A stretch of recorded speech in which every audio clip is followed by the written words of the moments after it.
Those races and much more on Racehorse Digest.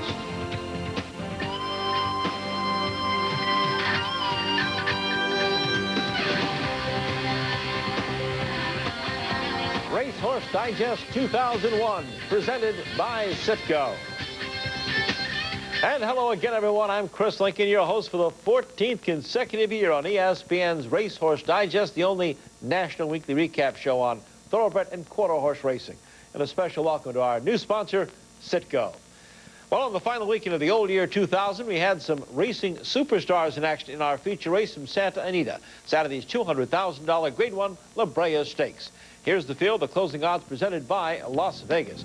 Spain at 7-2 with Victor Espinoza, the Breeders' Cup Distaff champion. Chaluki, last year's Eclipse Award winner, at 3-5. Serenita, undefeated filly, at 7-2. Corey Nakatani rides. Big prices then on Cover Gal, Penny Blues, and Queenie Belle. That rounds out the field. Fillies and mares 3 and up are in the gate for the 7-furlong La Brea Stakes at Santa Anita. And away they go to a very good beginning. From the outside gate, Queenie Belle is out fast, but now Serenita flying through on the inside, and Cover Gal in the white cap. Serenita at the rail, Cover Gal. Those two go on. Queenie Belle content to sit back in third. Penny Blues is racing fourth. Chaluki is fifth today, 4 lengths off these leaders, and that leaves Spain at the back.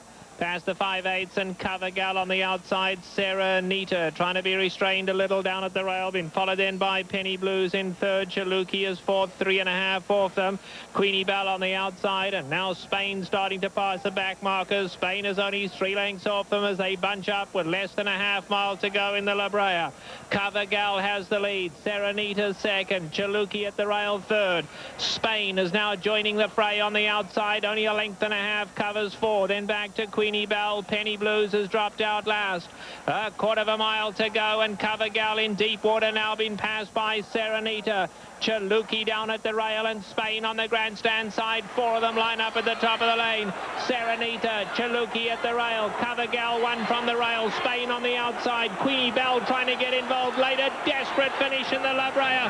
Serenita, Spain on the grandstand side. Cover Gal down at the rail, and Chaluki. Spain going to get up in a driving finish, and Spain takes the La Brea from Cover Gal. Serenita, Chaluki, Queenie Belle, and Penny Blues was last. The Breeders' Cup Distaff champion Spain closes from last to first to win the La Brea Stakes by 3/4 of a length over 14-1 Cover Gal, with the previously unbeaten Serenita finishing third. Spain, a $25,000 Keelan yearling purchase in September of '98, owned and was bred by Prince Ahmed bin Salman's Thoroughbred Corporation, trained by Dwayne Lucas. She's a daughter of Thunder Gulch. Victor Espinoza there, the winning rider. Spain has now earned over $2.1 million. By the way, the 7-10 race favorite, last year's Eclipse winner Chaluki, finished fourth. Now back to Santa Anita's opening day, the day after Christmas, the Grade 1 Malibu Stakes. 3-year-old thoroughbreds going 7/8 of a mile on a main track of $200,000 purse. The favorite, number 2, Color 1 on the lead. At the top of the lane in the Malibu, Caller 1 on the inside. Explicit between them. Dixie Union on the grandstand side, and Wooden Phoner close up fourth. Any one of these 4. Caller 1, Dixie Union going on. Now it's Dixie Union and Caller 1 coming down to these 2. Wooden Phone trying to get involved late, but Dixie Union the one with 50 to go. Dixie Union and Alex Solis to take the Malibu. Dixie Union beats Caller 1. Wooden Phone third. Then came Explicit, David Copperfield, and Context was last. Dixie Union comes on to win the Malibu by a length of the jockey Alex Solis. Caller 1 second. Wooden Phone gets the show. Unfortunately, this would be the 3-year-old's last race, as he tour attendant during the race. Trainer Dick Mandela said the 3-year-old son of Dixieland Bad will be retired to stud. Dixie Union leaves the track with 7 wins in 12 starts, earnings over $1.2 million. Owner Gerald Ford and Herman Sarkowski. Well, now for racing in 2001, New Year's Day at Santa Anita featured the Grade 2 San Gabriel Handicap. Thoroughbreds 4 and up, $150,000. Number 5, Mandar was the race favorite of the jockey Corey Nakatani. Mandar, full of run. Can he get out of there? Mandar, blue colors, 1 from the rail. He's going to try to find a hole. Mandar in the shadow roll now. Can he get through? Boxed in behind a wall of horses. Meanwhile, Irish Prize is going on with it. Irish Prize, a narrow leader. On the inside of that, here comes Big C. Divine Wind is in there with Ticket. Mandar flying late. Here's the wire. And it's Irish Lucky Mandar, three-way photo for third. The racing luck was with Irish Prize, who, despite needing 5 assistant starters to load him in the starting gate, got the perfect trip to win the San Gabriel. Favored Mandar, an unlucky second by half a length. Irish Prize, the Group 3 winner while racing in France, gets his first stakes win in the USA after 3 allowance victories. Irish Prize, a 5-year-old son of Irish River, owned by Dubai jeweler Sheikh Maktoum Al Maktoum, was bred at his stud in Kentucky, Gainsborough Farm. His trainer, Neil Drysdale. ESPN's presentation of Racehorse Digest is brought to you by Citgo. We know you. The American Quarter Horse Association. Let freedom ride.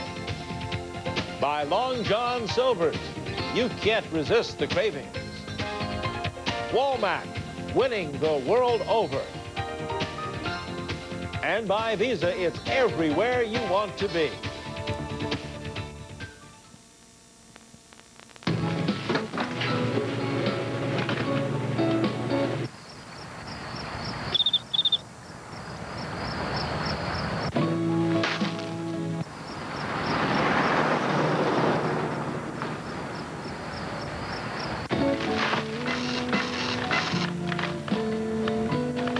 Forgot the pickles.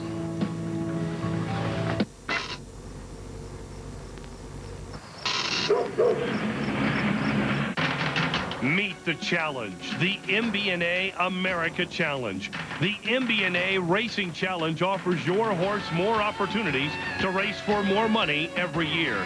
Challenge enrolled horses bring an average of 10% more at auction. Plus, new in 2000, a total of 6 stakes races for fillies and mares. Enroll your horse today for the rest of his life. The MBNA America Racing Challenge. When I go, I go. I get in the zone and everything gets left behind, especially my old antiperspirant. It never kept me dry. But this one's different. High endurance red zone. The strongest form of wetness protection ever made, just for guys who sweat big. Nothing is stronger. High endurance red zone absorbs in the skin to help stop odor and sweat where it starts. Guaranteed. Or call 1-800-PROVE-IT and Old Spice will buy you a stick of yours. Come on, take a dry run in the red zone. Intense protection for intense people. Can you thrill of this even if you can't get here? Now, bet you can. You have all you need to play almost any track from anywhere. Bet you do. Will you like the way we play? Bet you will. From the great tradition in the New Orleans Fairgrounds comes the future. Wagering on the best in thoroughbred racing just got easier. Fairgrounds phone bet, 877-629-9542. You gotta love this. Welcome back to ESPN's Racehorse Digest, presented by Citgo. And the first of our 2 thoroughbred race recaps takes us back to Santa Anita for last Friday's Grade 3 Monrovia Handicap. Fillies and mares 3 and up, going 6.5 furlongs on the downhill turf course. The favorite was number 6, Evening Promise. We'll pick it up. It'll be currently in 7th place on the outside. She went off those to 8-5. Bettor's Choice, Evening Promise. They come for home. Automated, New Heaven, Aviate on the outside, Housekeeper in the orange colours, Evening Promise on the extreme outside, and Evening Promise now exploding on the grandstand side, and Evening Promise mowing them down stride for stride. New Heaven is there, Squall Linda late at the rail, but a big win from Evening Promise. Evening Promise on the jockey Kent DeSomo comes from off the pace to cross the wire 2 lengths in front of the 52-1 long shot, Squall Linda. New Heaven with jockey Chris McCarron had to settle for the show spot. Evening Promise, the daughter of Aragon, paid $5.40 for the victory, owned by Richard Duggan and James Freeland, trained by Kathy Walsh. Evening Promise is no stranger to the Santa Anita turf, winning 5 of 6 starts there. Kent DeSomo, the winning rider on Evening Promise. Now to Laurel Park in Maryland, the $75,000 Catagats Pride Stakes. 2-year-old fillies going 7 furlongs. The favorite here was Extra Heat. His only career loss came in the Breeders' Cup Juvenile Fillies, where she ran 10th. past the quarter pole, the top of the lane. Mark Johnston steals a peek back and sees not much behind coming on. It is Ultra Vase is running in second and Strike It Up in third. Mark Johnston letting Extra Heat out a notch or two past the furlong marker, clear by 5.5 lengths. Ultra Vase is in the second spot. In third is Strike It Up past the 16th pole. It's the 7th stakes victory for Extra Heat. Extra Heat led at every call, winning easily under a hand ride by jockey Mark Johnston. Ultra Vase came home second, a half-length clear of Strike It Up. Owned by Kenneth Taylor, trained by John Salzman, Extra Heat returned $340 for the victory. After the Breeders' Cup, Extra Heat bounced back to win the $40,000 Snow White Stakes. She now has won 8 of 9 career starts, 7 of them stakes victories. This $4,700 Keeneland Sales grad completed the 7 furlongs in 125 and 3. Now to the fairgrounds down in New Orleans. Another appearance from a Breeders' Cup alum, the $75,000 Louisiana Handicap, 3 and up, going a mile and a 16th. Guided Tour had a terrible trip in the Breeders' Cup Classic, went off the second choice here behind Concerned Minister. Concerned Minister has the lead. Guided Tour on the outside is next. Val Hall by the 3/16 now. Concerned Minister gets to work on the outside. Is Guided Tour, then comes Val Hall, 5 back to Proper Man. Now Guided Tour takes over the lead. Concerned Minister next. It is Guided Tour. In front, Val Hall gets up for second and Concerned Minister. Guided Tour, a $102,000 Keeneland Sales grad, crosses the wire 2 lengths in front of Val Hall. The Concerned Minister settling for third.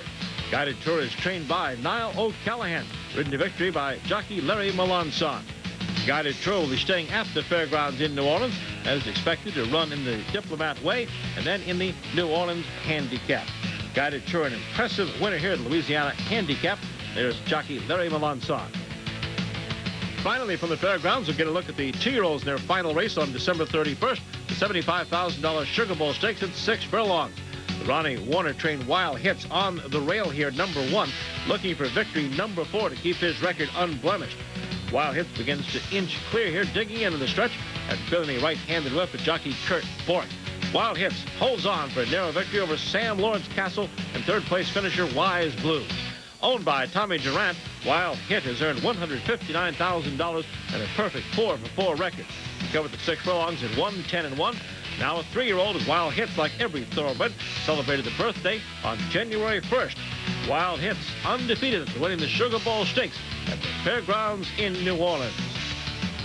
And for all the latest results and news on both thoroughbred and quarter horse racing, well, the horse racing website of choice is ESPN.com.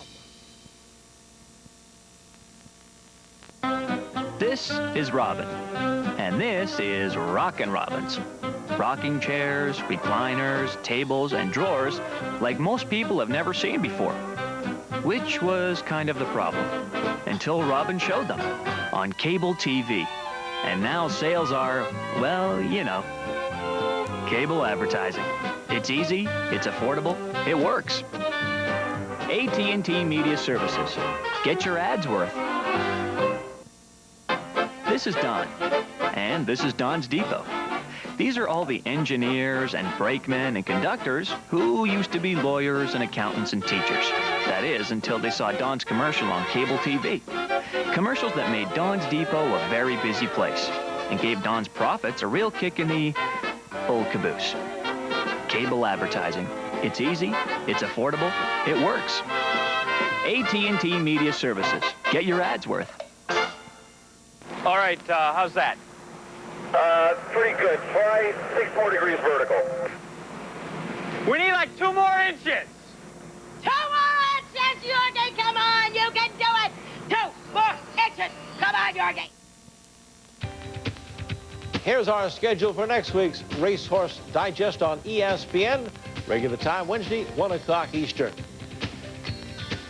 Before we launch into quarter horse racing 2001, there's some unfinished business from the year just past. We're going to show you the culmination of a perfect season for a future champion and the final race for one of the sport's all-time leading money earners. But first, the year's last big 2-year-old event. It's the field for the $138,000 Sunland Park Futurity in the starting gate, including All-American Futurity finalist I'm a Royal winner, the 3-2 favorite, But also on hand, a filly looking to regain her late summer form. And away they race. And a nice break to pass the form. Boring across is Winning Runner. Going for the front is no easy task, and showing plenty of pace, Millennium Rocket and Easy Winning Jet. Easy Winning Jet goes out with I'm a Royal Winner on the outside. On the rail, it's Winning Runner. Down the extreme outside, past the form on the outside, goes to the front, and Past the Form wins. Past the Form is in great form, winning the Sunland Futurity by 3/4 of a length. She'd raced just once since her victory in the Clovis Classic in August. The trainer Blaine Wood had her ready. Past the Form picks up $65,000 for owners Richard and Patricia Shearer. She also provides a stakes victory for jockey J.J. Gonzalez, who qualified 3 for the finals and obviously made the right choice. Now to California. Closing night at Los Alamitos provided the final showcase for multiple champion Corona Cash. She's number 6, and she took full advantage here. And away they go. And a perfect start for Corona Cash. Blair for Toby also came out running well. My Strawberry Chicken, Fireball Philly. Corona Cash on the outside is going to have to contend with My Strawberry Chick, who now begins to close in. Corona Cash is still powerful on the lead, though. And Corona Cash goes out a winner, the final start of her brilliant career. Corona Cash visits the winner's circle for the 19th time in her 32 lifetime starts, closing out her storied career with over $1.5 million in earnings. That's good for 9th place in the all-time quarter horse money list. Now 6 years old, Corona Cash will leave trainer Donna MacArthur's barn for the Oklahoma ranch of owner Henry Brown. There she will attempt one of racing's most difficult tasks to produce another one just like her.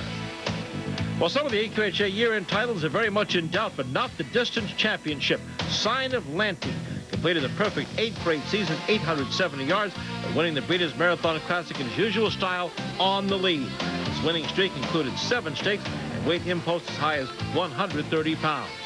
Trainer John Cooper promises that Sign of Lanty will race again in 2001 at age 7. Among the goals, a repeat victory for the MCI WorldCom Challenge Championship in October. Sign of Lanty also helped jockey Alex Bautista close out a fabulous season. Bautista finished with a rush on the closing weekend and then Joe Padilla Jr. for his first ever Los Alamitos riding title. Congratulations. And for more information on the Racing American Quarter Horse, here's the toll-free number to call, 1-800-414-RIDE.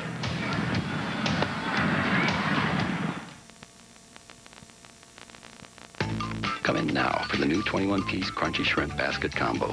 That's 21 crunchy shrimp, piping hot hush puppies, our great new fries, and a drink. Now for just $2.99. The new 21-piece Crunchy Shrimp Basket Combo, only at Long John Silver's. These are the horses. These are the jockeys. These are our racing fans. And this is horse racing. Turf Paradise Racecourse. Come enjoy our horses, our jockeys, and most of all, yourself. At Turf Paradise, we encourage you to play and have fun. And oh yes, winning is part of playing and having fun. There's a reason we call it paradise.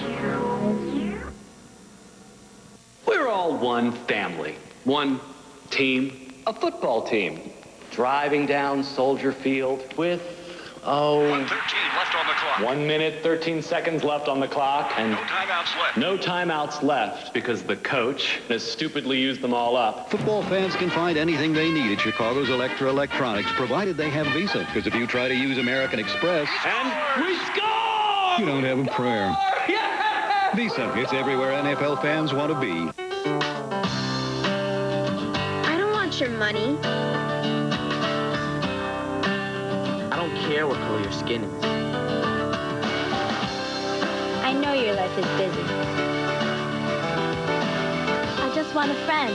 Somewhere in your community, a child is waiting for a caring adult, a friend they can talk to, someone who'll be there. Big Brothers Big Sisters helps kids reach their full potential and stay off drugs. To volunteer, call your local Big Brothers Big Sisters agency today. Come in now for the new 21-piece Crunchy Shrimp Basket Combo. That's 21 crunchy shrimp, piping hot hush puppies, our great new fries, and a drink. Now for just $2.99. The new 21-piece Crunchy Shrimp Basket Combo, only at Long John Silver's. You're watching the Racehorse Digest on ESPN, presented by Citgo. Talk about a horse race. The drive for the Jockey Money title in 2000 came down to the wire with Pat Day just edging Jerry Bailey, as you see, by $11,148. Pat had 267 winners to Jerry's 246. Russell Bayes, not shown in the money title, did win more races than any other jockey, though, with 412. The Hong Kong Mile on December 17th is now official. The New Zealander superstar mare Sunline on the lead here won the Group 1 international race at Sha Tin in Hong Kong, but the stewards were upset about published reports after the race that Sunline's jockey, Australian Greg Childs, had discussed race strategy with another rider before the race. The Hong Kong stewards hit Childs with a fine of just over $38,000 U.S., what they described as conduct prejudicial to the good reputation of horse racing. Pre-race tactical discussions among jockeys are illegal in Hong Kong. Childs has been quoted in a Sydney newspaper saying he had talked over a pre-race strategy with fellow rider Justin Sheehan, who ended up third in that race. Childs has denied the conversation, but still must pay the fine. There will be no change in the final running order of the Hong Kong Mile won by Sunline. Well, top American jockey Shane Sellers, third in the money standings in 2000, with over $14.8 million, will likely be sidelined for the first 3 months of 2001 with a severely damaged left knee. Shane tore several ligaments when he was thrown before the 5th race at the fairgrounds in New Orleans. Well, now let's go to our second race recap, and the first 3-year-old race of the year was held Monday at Calder Racecourse in South Florida. The Grade 3 $100,000 Tropical Park Derby at 1 1/8 on the turf. The favorite, you'll see him coming up second on the outside in the yellow silks, is Mr. Notebook. He was the 7-5 bettor's choice. On the inside, it's One-Eyed Joker on the outside. Mr. Notebook, a length back. Proud Man comes after the leader's third. 2 more lengths to CD. Then toward the inside, Radical Riley. They're at the top of the stretch. Mr. Notebook with Proud Man moving up on the outside to challenge. They're past the 8th pole, and Proud Man now clears by a length. Mr. Notebook to the inside is second. 2 lengths back. CD comes on third. Far outside, Ernest Storm. Here's the wire. Proud Man takes the Tropical Park Derby by 3.5. Proud Man crosses the wire 3.5 lengths in front of the favorite Mr. Notebook to take the Tropical Park Derby. CD was a length further back in third. This Son of Man Love returned $10.60 for the win. Proud Man was purchased Friday by Robert Kaufman and Richard Wise, and it paid off. The Proud Man heads to the winner's circle and a $60,000 check. Ridden to victory here by jockey Renee Douglas. Proud Man with the 1 1/8 at 147.4. Saturday at Calder, they held Grand Slam 2. 4 graded stakes races with a special pick 4 wager. The first of 4 was the Grade 2 $150,000 La Proviante Handicap. Fillies and mares 3 and up, 1.5 miles on the turf. Watch number 3. Prospectress, angling outside here, will come wide to catch Innuendo in the final strides. Orange Sunset, trained by Christopher Clement, got up for third. Clement also trained the second-place finisher, Innuendo. Prospectress, trained by Tom Skippington, ridden to victory here by jockey Jerry Bailey. Prospectress, a 5-year-old mare earning her first stakes victory. This win was her 6th in 16 career starts. Prospectress stopped the clock 2:26.4 with a 1.5 miles under Jerry Bailey in the 1.5 miles La Proviante there at Calder. Now the second event in the Grand Slam 2 at Calder, the Grade 3 $100,000 Chiposa Springs Handicap. Fillies and mares 3 and up, going 7 furlongs. Number 3, Swiftway, was the favorite at 1-2, currently on the lead. But watch number 4 coming on the outside here. In the green cap, the green and white silks. That's England's Rose. England's Rose at 16-1 comes from off the pace to catch Swiftway in the final yards for a length and a quarter victory. England's Rose is no stranger to Calder, making her last 7 starts on this track. She's owned by D.W. Hudson, trained by Marty Wilson, ridden by Jose Velasquez. England's Rose returned $35 for the victory. She earned $60,000 for this win, driving a record to 5 wins in 12 starts, earnings $136,686. Well, the 10th and 3rd of 4 stakes at Calder on Saturday was the Grade 3 $100,000 Fred W. Hooper Handicap. 3-year-olds and up at 1 1/8 miles. Number 7, American Halo, currently second in the black and orange silks. The longest price on the board at 76-1. Quarter of a mile to go in the Fred W. Hooper Handicap. They've got Groomstick Stocks to catch on the outside. American Halo moves up to challenge. 2 lengths back, Sir Bear comes on third. They move to the 8th pole now. It's a new leader, American Halo by a length. Groomstick Stocks with Sir Bear at the rail, General Grant. They come to the 16th pole. It's American Halo clinging to the lead, 1.5 lengths. General Grant on the inside with Sir Bear. Here's the wire. It's American Halo hanging on. He takes the Fred W. Hooper by a neck. American Halo breaks a year-and-a-half-long slump, winning the Fred W. Hooper at 76-1 odds. Charlene Hunt was in the irons. American Halo returned $154 for the win.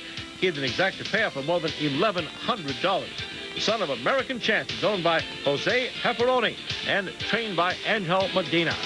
American Halo has won 6 of 27 starts, earning over $143,000.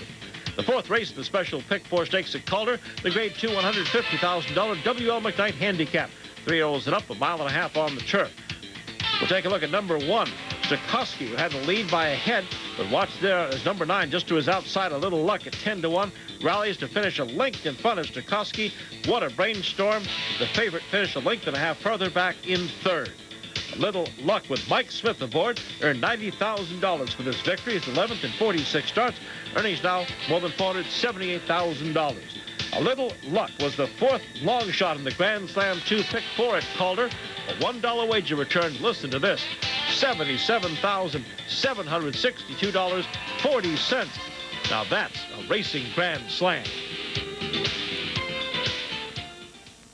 Can you thrill of this even if you can't get here? Now, bet you can. Do you have all you need to play almost any track from anywhere? Bet you do. Will you like the way we play? Bet you will. From the great tradition in the New Orleans Fairgrounds comes the future. Wagering on the best in thoroughbred racing just got easier. Fairgrounds phone bet, 877-629-9542. You gotta love this. As a real estate agent, my appearance is crucial. I just didn't like the idea of putting on a suit and seeing more and more hair loss each day. So I made one of the most important calls of my career to 1-800-HAIR CLUB. I got their free brochure, and I picked the hair loss option that was best for me. Now I feel younger, I think I look better, and my wife fell in love with me all over again. His hair looks so great, people just can't tell. Our friends, our neighbors, even my mom didn't know he did anything. He looks better than the day we got married. Call 1-800-HAIR CLUB today.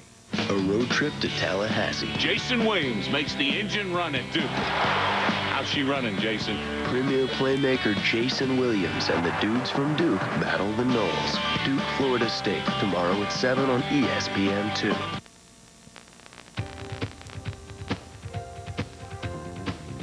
ESPN's presentation of Racehorse Digest is being brought to you by Citgo. We know you. The American Quarter Horse Association, let freedom ride.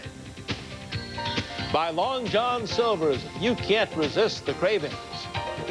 And by the National Thoroughbred Racing Association. For cool racing stuff, go baby, go to NTRA.com. Equibase.com, your official online source for racing information, from entries to results and everything in between. Equibase is a service of Equibase Company, the thoroughbred industry's official database. One of thoroughbred racing's legends, Hall of Fame trainer Alan Jerkins, remains in intensive care in a South Florida hospital, recovering from a severe pancreatic infection. The 71-year-old Jerkins collapsed at his home 2 days before Christmas with severe stomach pains. Doctors feel he's over the worst of it, could be moved out of intensive care in the next week. Jerkins earned his reputation as the giant killer when horses he trained pulled off upsets over racing legends like Kelso in the 60s and Secretariat in the 70s. Alan's son Jimmy's taking care of his father's horses now, and of course we wish the chief a full and speedy recovery, the legend Alan Jerkins.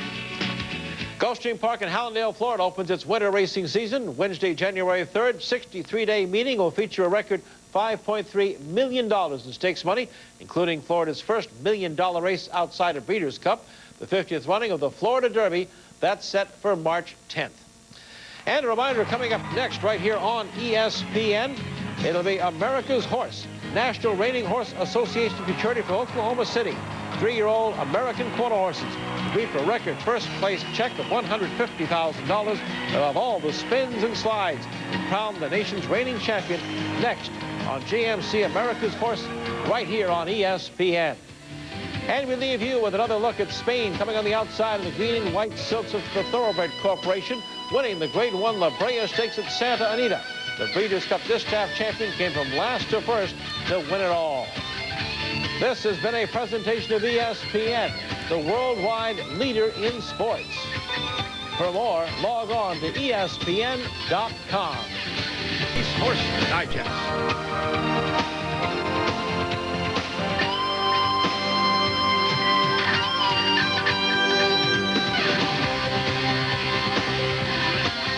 Racehorse Digest, presented by Citgo. Hello again, everyone. I'm Chris Lincoln, your host for ESPN's Racehorse Digest. Well, finalists have been announced by the NTRA for the Eclipse Awards in 16 categories. The winners will be announced in New Orleans at a black tie gala dinner on January 30th. Now, there is one category we already know the winner, Kona Gold, a unanimous choice for the sprint title. The 6-year-old gelding, owned and trained by Bruce Headley, won 5 of 6 races in 2000, including the Breeders' Cup Sprint, and has earned over $1.6 million. Kona Gold, the sprint champion, you see him winning the big prize, the Breeders' Cup Sprint. 4-year-old Lemon Drop Kid is a finalist in 2 categories, the 4 and up older male, along with Kona Gold and General Challenge, and for Horse of the Year. He's joined in the race for the Gold Eclipse, the top prize by Kona Gold, Breeders' Cup Classic winner Tis Now. Lemon Drop Kid put together a 4-race win streak from June through September that included Grade 1 wins in the Whitney and here in the Woodward Handicaps. His career earnings just under $3.5 million. And we're happy that our longtime colleague and friend at ABC Sports, Jim McKay, will receive the Eclipse Award of Merit, honoring his lifetime achievements in thoroughbred racing. McKay has been the main host for ABC's coverage for the past 28 years and all of the Triple Crown races since 1987. ABC swept this year's live and feature National Television Eclipse Awards, and there's now a total of 11 since 1971. Congratulations to Jim McKay, and a reminder, we'll be in New Orleans to cover the Eclipse Awards. I invite you to join us on February the 4th on ESPN2, a 1-hour special at 4 p.m. Eastern on ESPN2. This ESPN presentation of Racehorse Digest is brought to you by Citgo. We know you.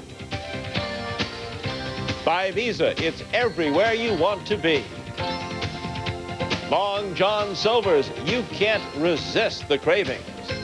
And by the National Thoroughbred Racing Association. For cool racing stuff, go, baby, go to NTRA.com.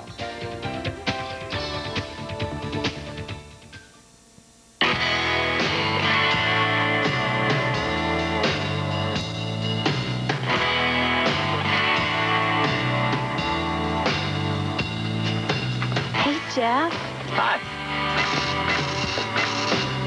New season, new sponsor. That's a lot of pressure. Anything else I can get for you?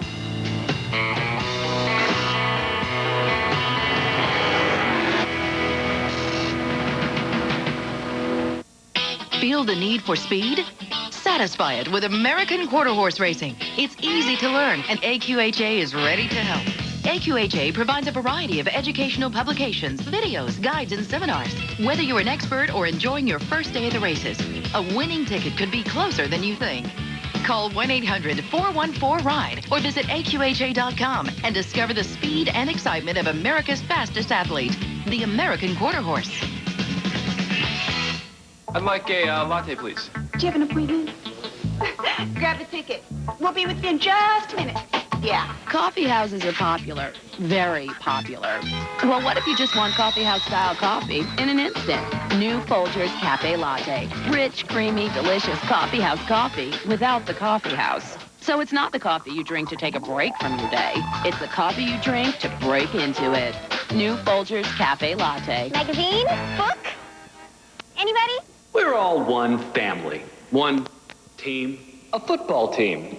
Driving down Soldier Field with, 1:13 left on the clock. 1 minute, 13 seconds left on the clock. And no timeouts left. No timeouts left because the coach has stupidly used them all up. Football fans can find anything they need at Chicago's Electronics, provided they have Visa. Because if you try to use American Express... And we score! You don't have a prayer.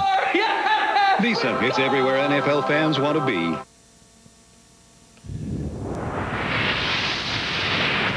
We're back on the Racehorse Digest with our Citgo money-leading thoroughbreds. Freedom Quest tops the list after less than 2 weeks of racing, $120,000. You'll see the effort that put him on top of the San Pasquale in a moment. Also a note on Freedom Quest, his connections now say they're considering a $6 million Dubai World Cup in March for him.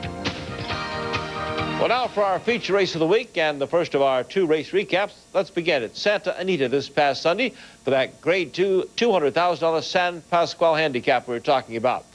First, let's go to the field now. The closing odds presented by Las Vegas. A field of 8, a fast racetrack. Purely Cuisine at 9-2. Sultry Substitute at a big price. Bosque Redondo at 5-2 would be the race favorite with Chris McCarron riding. Estio has Alex Solis at 11-1. Then it's El Gran Papa getting support at 9-2 with Corey Nakatani getting the ride. Kent DeSomo's on Casey Griffin. Deploy Ventures, the big price with David Flores. And finally on the outside, Freedom Crest, Gary Stevens, they're at 5-2, second choice. Now for our feature race. Trevor Denman calls the 1 1/16 San Pasqual. Thoroughbreds 4 and up. At the rail, Purely Cuisine, but now Bosque Redondo goes on by. Freedom Crest is running up. Big one on the outside, coming on late on the outside. Deploy Venture, top of the lane, and Freedom Crest strikes the front and goes for home. Bosque Redondo, Sultry Substitute, trying to get involved late.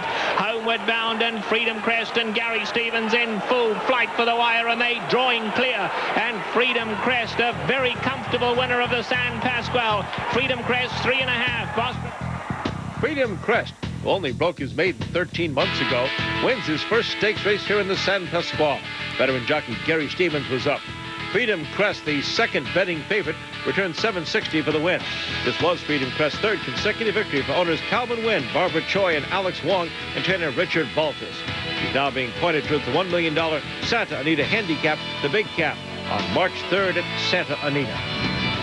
Staying at Santa Anita, the day before the San Pasqual, they ran the Grade 3 $100,000 Santa Isabel Stakes. 3-year-old fillies going 1 1/16 on the main track. Watch number 3, Collect Call, currently in 3rd as they turn for home. Now Tricky Elaine is coming with her run in the white blinkers on the outside. Any one of these 4, then it's 5 back to Pet Sounds. At the top of the lane, Eminent along the inside. Ergen's Angel between them. Tricky Elaine, Collect Call. Any one of 4 can win it. They come for home. It's Eminent down at the rail. Collect Call in the green colours. Ergen's Angel still there. Still any one of 3. Collect Call doing best. Collect Call starts to inch away. And Collect Call will take today Santa Isabel. Second. Collect Call, making her first start around 2 turns, finds the wire first under jockey Alex Solis. Ergen's Angel, who had the lead shortly, finished a length and a quarter back in second. Collect Call ending a 4-month losing streak here in Southern California for trainer Christopher Posh. Owned by Rod Rodriguez, who purchased Collect Call in a dispersal sale last year. Collect Call is running the money 4 of her 5 starts, with earnings of just over $100,000. There she is, the winner's circle, the Santa Isabel. From California to New York, from sunshine to snow, this is the $75,000 Ruthless Stakes at Aqueduct. The 3-year-old fillies at 6 furlongs. Number 6, Extra Heat, on the lead here. The favorite in the field of 5 and runs like a favorite here, coming back after a 9-day turnaround after winning the Kattegat Pride Stakes December 29th. The start of Dixieland Heat, holding off the late run by the eventual second-place finisher, Major Wager, got the victory by 3/4 of a length. This was Extra Heat's 9th victory in 10 starts under Kenneth Taylor and trainer John Salzman. Rick Wilson was in the irons. He's earned just over $300,000. Extra Heat, a Keeneland sales grad, covered the 6 furlongs in 1:11 flat and returned $3.90 for the win on a cold day at Aqueduct in New York. Now another 3-year-old event takes us down to New Orleans, Fairground. The $75,000 Black Gold Handicap, 7.5 furlongs. Number 1, Rahi's Secret, on the rail in the pink, opens up a length lead at the furlong pole, and will coast to the wire here, a length and 3/4 in front of number 4, Mr. Miest, who closed in the back of the pack to take second. Rahi's Secret remains undefeated in 3 starts for owner Keith Pallison and trainer Coral A. Richards. Cody Bork was the winning jockey. This $90,000 Keeneland sales grad has earned $81,000 in his 3 victories. Rahi's Secret heading for home here and to victory in the Black Gold Handicap with the 7.5 furlongs at 1:31.3. And there's a kiss for Rahi's Secret.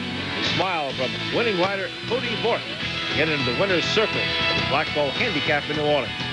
For all the horse racing information, visit on our ESPN.com website.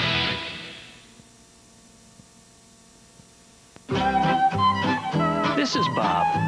Bob loves bikes. That's why Bob opened a bike store. But not many bikers knew about Bob. So he told them on cable TV during a bike show. Now Bob's business is in high gear. And Bob, well, he couldn't be happier. Cable advertising. It's easy, it's affordable, it works. AT&T Media Services. Get your ads worth. This is Flora. And this is her flower shop. This is Flora's flower shop on cable TV. These are the people who saw Flora's shop on TV. And this is Flora's shop blossoming, which actually makes this the beginning, not the end, of a very beautiful story. Cable advertising. It's easy, it's affordable, it works. AT&T Media Services. Get your ads worth. Live in prime time, it's a PGA Tour Rules Special. An interactive, comprehensive look at the game from a decidedly different perspective. Mercedes Championships, PGA Tour Rules Special. Friday at 7:30 on ESPN. Our 14th year of the Racehorse Digest, presented by Citgo. And let's take a look at next week's times. And here's a reminder, later than usual, Wednesday, 3 o'clock Eastern for next week's Racehorse Digest. The quarter horse racing now as Los Alamitos in Southern California began a new season this past Saturday with a revised stakes schedule and a recently refurbished racing surface. For some of the familiar faces from last year, the new meet was, well, business as usual. The $27,500 Millennium Handicap started things off. For the chalk players, it was a perfect choice. Number 9, Medellin in Money. And away they go. And a beautiful start for Medellin and Money. Metallico also came out running strongly. Cigaroid is right there, and so is Runnin' Reckless. Runnin' Reckless comes after Medellin and Money. Metallico running a game 1 and 3rd, but Medellin and Money goes on powerfully. Here's number 5 for Alex Batista as Medellin and Money goes on to beat Runnin' Reckless and Metallico. Another solid win for Medellin in Money, who closed out the year 2000 by winning the Breeders' Championship Classic. The 5-year-old gelding just missed qualifying for the Champion of Champions in December. Figures to be a force among the older horses during the winter months. Medellin in Money is owned by the Double Bar S Ranch, trained by Los Alamitos' all-time leader, Blaine Schwanevelt. Alex Batista was aboard, the first stakes winner of the season, hoping to kickstart what he hopes is another banner year. In December, Batista closed with a rush to nip Joe Padilla Jr., to claim his first Los Alamitos riding title. This year, he's trying new tactics after the first 3 programs. Batista has already taken the lead with 6 winners.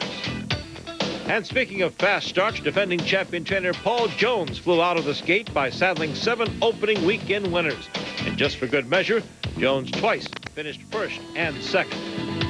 The other opening weekend stake featured newly turned 3-year-olds in the Boggy Cypress Sophomore Handicap. Multiple stakes winner, He's a Bug and Wonder, number 5.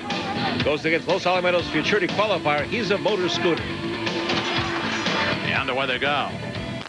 And Marmette got off to a beautiful start, making moves. Also came away well with He's a Bug and Wonder and He's a Motor Scooter. For Shame Dental on the inside, and even BF Bullseye making moves. Here's this long shot, BF Bullseye. He's a Motor Scooter comes on best of all. That was very, very close. Maybe making moves. Edged out He's a Motor Scooter. A nose bob between those two.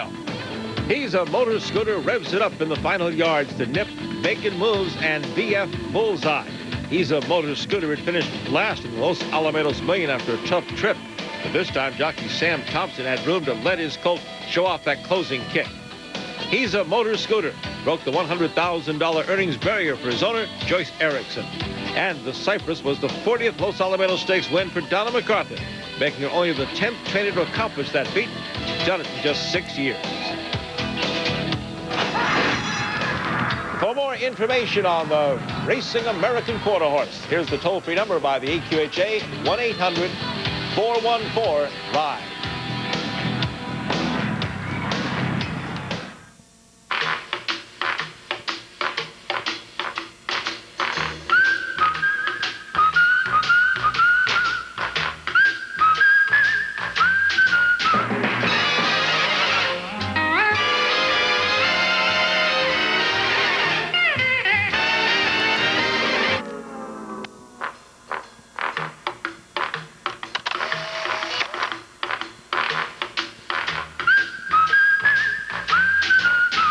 Can you thrill of this even if you can't get here? Now, bet you can. Do you have all you need to play almost any track from anywhere? Bet you do. Will you like the way we play? Bet you will. From the great tradition in the New Orleans Fairgrounds comes the future. Wagering on the best in thoroughbred racing just got easier. Fairgrounds phone bet, 877-629-9542. You gotta love this. Your eyes deserve the very best protection. When you think of all the ways they could get injured. At LensCrafters, we think everyone deserves one of the very best lenses around, like featherweights. Featherweights are thin and light, but they're also safer. 10 times more shatter-resistant than plastic lenses. We don't think anything should come before the safety of your sight. Featherweights at LensCrafters. Every hour, every day, we're helping someone see. We know what you're hungry for. It's that one-of-a-kind taste of Long John Silver's at an incredible value. Come in now for the new 21-piece Crunchy Shrimp Basket Combo for a deal and a taste that only Long John Silver's can deliver. That's 21 mouth-watering crunchy shrimp, piping hot hush puppies, our great new fries, and a nice cold drink, now for just $2.99. The new 21-piece Crunchy Shrimp Basket Combo, only at Long John Silver's.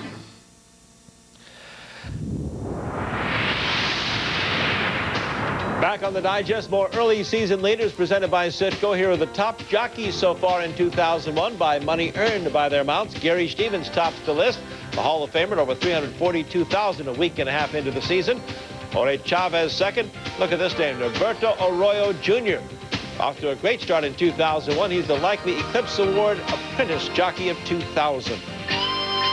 Well, last Wednesday was opening day of the 2001 Gulfstream Park meet in South Florida, and they began with a graded stakes race for the new 3-year-olds.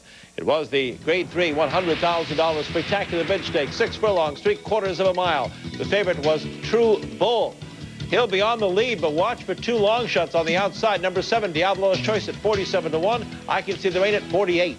We head for home in the 21st running of this spectacular bid stakes. And Diablo's Choice and True Bull match strides, but Diablo's Choice has taken over the lead. I Can See the Rain, a length and a quarter from the front end, charging, and here comes I Can See the Rain. To the outside, Royal Future. American Century is flying through the middle of the track. I Can See the Rain. American Century too late. I Can See the Rain. I Can See the Rain, an $80,000 Keeneland sales grad, takes the spectacular bid by a neck of Diablo's Choice, returning $99 for the victory. The 8-7 exacta with the 2 long shots paid better than $1,200. And Hal Camillo Jr. trains Jose Santos was in the irons. This is only the 2nd win in 8 starts for this son of Storm Boot, with earnings of just over $82,000. A shock with a spectacular bid. I Can See the Rain in the winner's circle. On Saturday at Gulfstream, they ran the Grade 2 $150,000 Appleton Handicap. 3-year-olds it up, going a mile on a firm turf course. Watch now as another long shot. Number 3, Associate at 36-1 will take the lead. And they head for home in the 50th Appleton Handicap. Here comes defending champion. Bend is passing, and he makes a 3-wide charge for the front. Delay of Game comes up the fence. Special Coach has a chance. Associate winds into gear. To the outside in Frank's Honor, and Band is passing, has taken over the lead. Here comes Associate to the outside. Delay of Game down at the rail. A Barcoa goes to work, and Bend is passing as a length in front. Associate tries to nail him on the money. Air Mirasol with a late run. Here's Associate. Associate, Bend is passing. Associate! The tough 6-year-old horse Associate wins by a neck, returning $75 for the victory. The favorite Band is passing was second. Marisol finished third. Associate is owned by James Orr Jr., making his first start for the trainer R.L. Haasweiner. Associate has won 7 of his 22 starts, earnings of $275,000. He went the mile on the firm turf course, 133-3. Associate wins the Appleton Handicap at Gulfstream, another surprise. And finally, on the opening week at Gulfstream Park, the Grade 3 $100,000 Honey Fox Handicap. Fillies and mares 3 and up, also at a mile on the turf. Good performance in here by number 2, Spook Express. Watch her come now. She's last right now on the hedge. He heads for home. Please sign in. Has company now. It comes from an on-rushing Ziding to the outside, and here comes Ziding to make her move. Lorica moves to the middle of the track. Down at the rail goes Miss Tobacco, and Miss Tobacco's on the move under Jerry Bailey. Please sign in, Miss Tobacco and Ziding. These three strive for the wire. Lady Dora from the back of the pack. Please sign in. Oh, late charge from Spook Express, who explodes in the final 70 yards. She came from nowhere to win. Spook Express, yes. Spoke Express at 9-1 returns 20-40 for the victory here in the Honey Fox Handicap.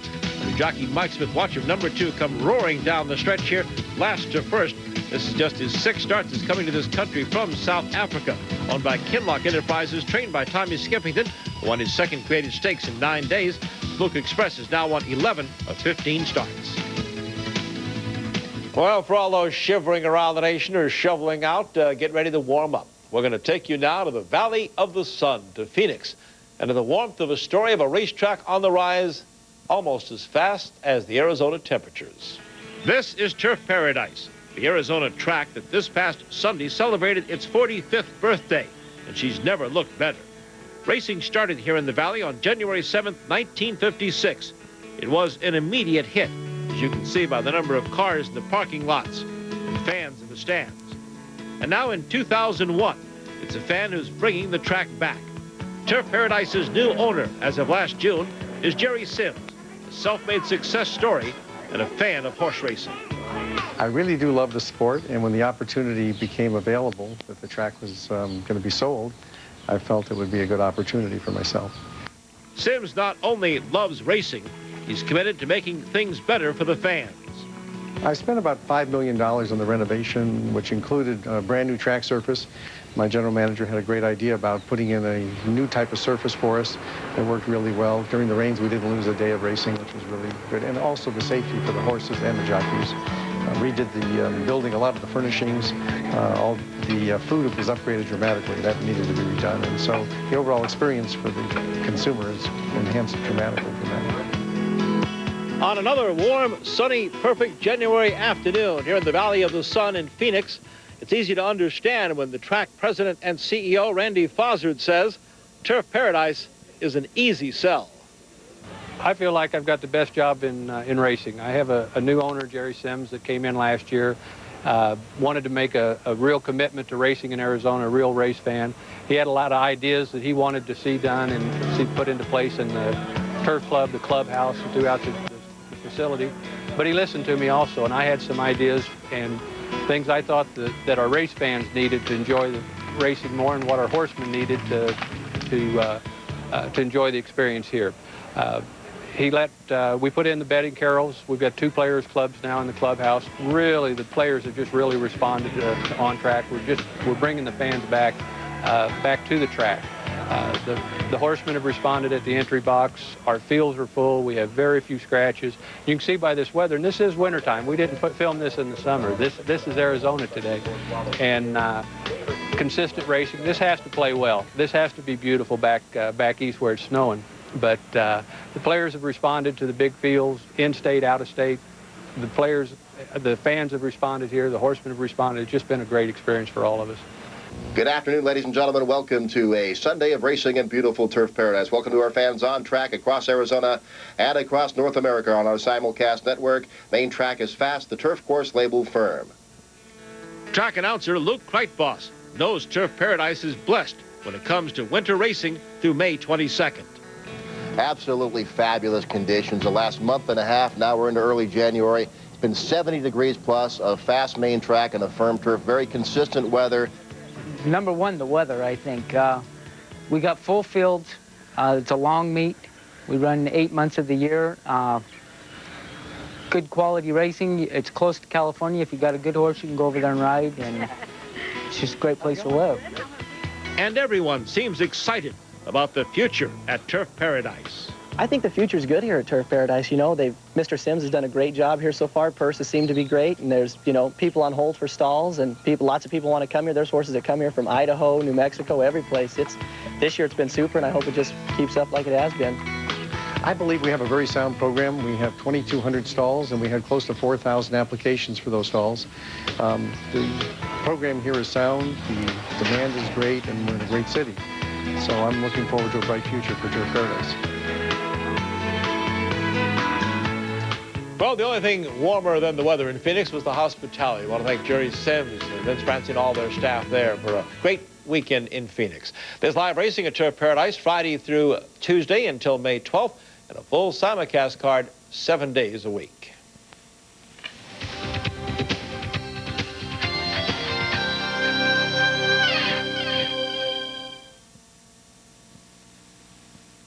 Walmack International has built a reputation for stallions whose offspring win the world over. Alleged, Nureyev, Phone Trick, and Milwaukee have established a rich tradition that will continue to grow. An exciting young stallion is Kathmandu, a multiple stakes winning son of leading sire Stormcat. The highest priced 2-year-old of 1997 at $1.1 million, Kathmandu enters stud in 2000. Walmack, winning the world over.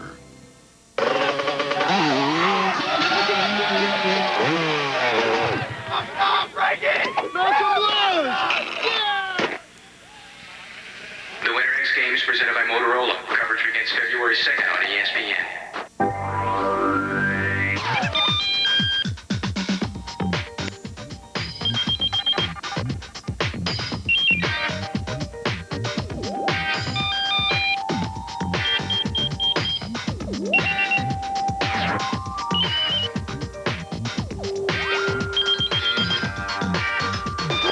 Brown, Kansas, Dobie Gillis Fish Tank.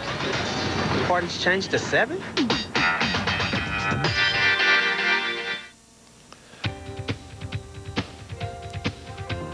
ESPN's presentation of the Racehorse Digest is being brought to you by Citgo. We know you. The American Quarter Horse Association, let freedom ride. By Long John Silver's, you can't resist the craving. And by Walmack, winning the world over. Equibase.com, your official online source for racing information, from entries to results and everything in between. Equibase, the service of Equibase Company, the Thoroughbred Industries official database. Well, wrapping up some thoroughbred business from 2000, trainer Bob Baffert led the money list with his stable earning over $11.2 million. He finishes #1 in the money, but he will not have a chance to repeat as the Eclipse training champion for a 4th consecutive year. Here's one of Bob's stable stars of 2000, Captain Steve, winning the Kentucky Cup Classic. But again, Baffert somehow was left off, as the voters did not put him as a finalist for the Eclipse Award trainer category. Someone who is an Eclipse finalist is jockey Russell Bates. He won 400 races for a record 8th straight year, that despite being out a good part of the year with injury. The Hall of Fame rider, based in Northern California, has won the Isaac Murphy Award for the 6th consecutive year. The award for the National Turf Riders is to the jockey with the highest winning percentage. Now, this was the closest race ever for Russell to keep that award. In 2000, Bays won 27.2% of his races. They just edged Jerry Bailey at 27.1. Well, the Keeneland January sale started this past Monday and runs through the 13th of this month. A record 1,868 horses cataloged of all ages. The sale toppers so far, a Magical Mystery Cat, a 4-year-old multiple Grade 2 stakes winning daughter of leading sire Stormcat, purchased by Windstar Farm on Tuesday for $1.7 million. The first one to go over the $1 million mark in the sale so far. Again, it'll run through January 13th. All ages are selling brood mares prospects, 2-year-olds, yearlings, and older horses as well. Well, coming up next, right here on ESPN, GMC America's Horse. More coverage of the National Reining Horse Association Futurity from Oklahoma City. The nation's top non-pro riders, the 3-year-old American Quarter Horses, compete in one of reigning's premier events, the Spins and Slides, next on ESPN GMC's America's Horse. And we'll take another look this past Sunday's Grade 2 San Pasqual Stakes at Santa Anita.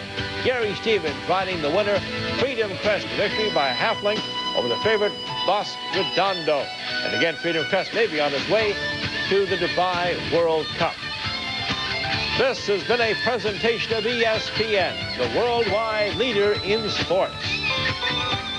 For more, log on to ESPN.com. Join Next on Racehorse Digest.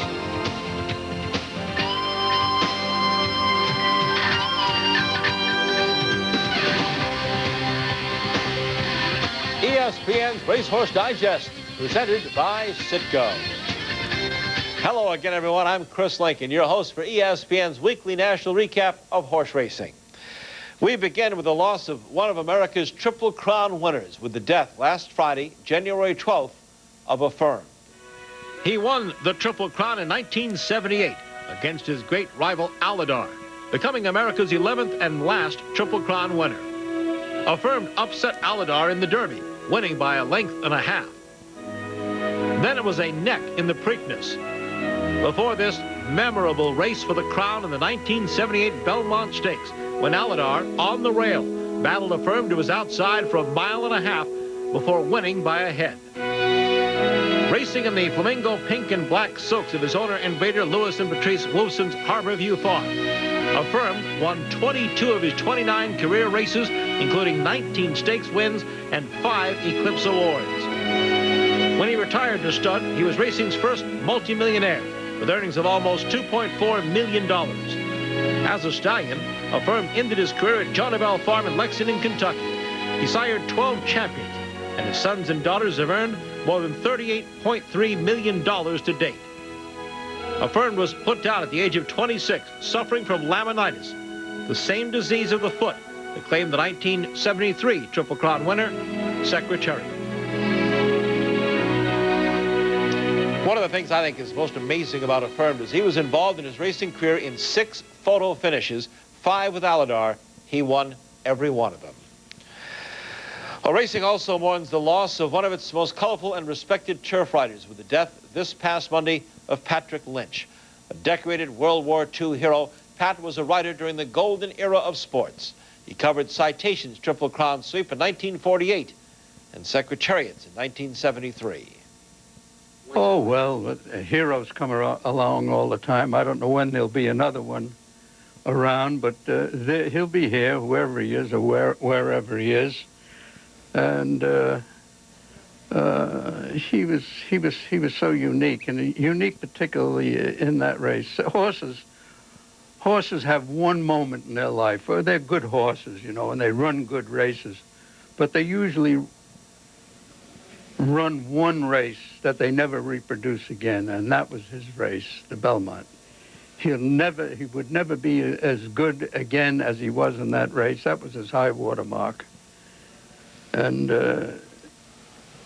I suppose that's the way the Lord intended it.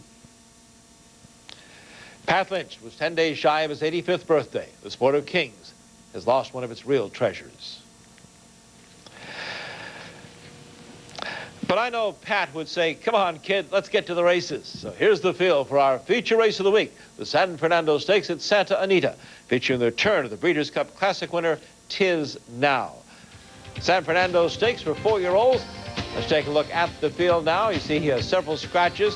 Nerdinger at 30-1 with Tyler Bays. Then Walks Like a Duck with Eddie De La Houssaye at 8. We scratched the 6. Remember Shake at 11. New Advantage at 16 with David Flores. And Wooden Phone at 5. And there's the heavy favorite, Tiz Now on the outside, number 11 with Chris McCarron at 1-5. The Grade 2 San Fernando Stakes, 4-year-olds, a mile and a 16th for $250,000. It's our feature race. Here's Trevor Denman with the call. Oh, where they go. Nerdlinger off a little awkwardly. From the outside, Wooden Phone is immediately going up to lead them. New Advantage second, and Tiz Now is right there from that outside gate. Walks Like a Duck, meanwhile, going through at the rail. For them almost in a line out on the lead. Then we drop back to New Shake, and at the back is Nerdlinger. They head past the 7/8 pole and Wooden Phone. Not in any hurry out here, just takes them along 3 parts of a length, and Tiz Now quite content just to track him in the second position. Walks Like a Duck's on a tight hold in third. Outside of that comes New Advantage. There's a big gap of 6 lengths further back to Remember Shake, and at the back is Nerdlinger. They run to the 5/8 pole, and 'Tis Now on a tight hole, just ambling along on the outside. Wooden Phone keeps in company at the rail. Walks Like a Duck is right there in the 3rd position. Close up 4th is New Advantage. Those 4 tightly grouped. Then there's a gap of 5 back to Remember Shake, who's still second last, and a big gap of 7 to Nerdlinger. Less than a half mile to go in the San Fernando now, and it's still Wooden Phone on the inside of 'Tis Now. Those two pass the 3/8 together. Wooden Phone trying to sneak away now, but 'Tis Now is holding him at bay. On the inside, Walks Like a Duck's in with a big shot. Walks Like a Duck has room too, and he's coming to turn the pressure on. Then we come back to New Advantage is not going on. Remember Shake at the back of the pack. They get to the top of the lane, and Walks Like a Duck scrapes the paint and goes for home. 'Tis Now on the grandstand side, and Wooden Phone, those two in tight, and 8th to go. There's 3 in a line. Walks Like a Duck at the rail. 'Tis Now on the outside. Now he's coming down to these two. 'Tis Now walks like a duck. 'Tis Now digs deep. He calls on all his class, and his class is too much for the San Fernando field, and 'Tis Now and Chris McCarron win it. 'Tis Now makes his 4-year-old debut, a successful one, winning the San Fernando by a length and a quarter under Chris McCarron. 'Tis Now, the favorite to be named the 2000 Horse of the Year at this month's Eclipse Awards, is trained by Jay Robbins. He's one of 7 Breeders' Cup champions from last fall, expected to race this year. 'Tis Now has been first or second in 9 of his 10 career starts. He's earned over $3.5 million. Next for him, the February 3rd Strube Stakes. And 'Tis Now grabbed another honor this past week from the racing fans. In an online vote on NTRA.com, 'Tis Now's stirring victory here in the Breeders' Cup Classic of Ireland's Giant Causeway.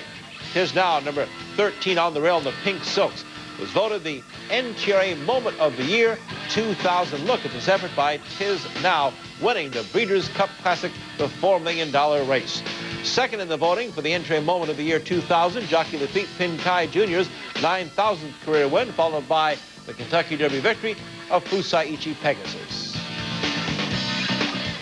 ESPN's presentation of the Racehorse Digest, brought to you by Citgo, we know you. Long John Silver's, you can't resist the cravings. By Visa, it's everywhere you want to be. And by the National Thoroughbred Racing Association, from cool racing stuff, go baby, go to NTRA.com.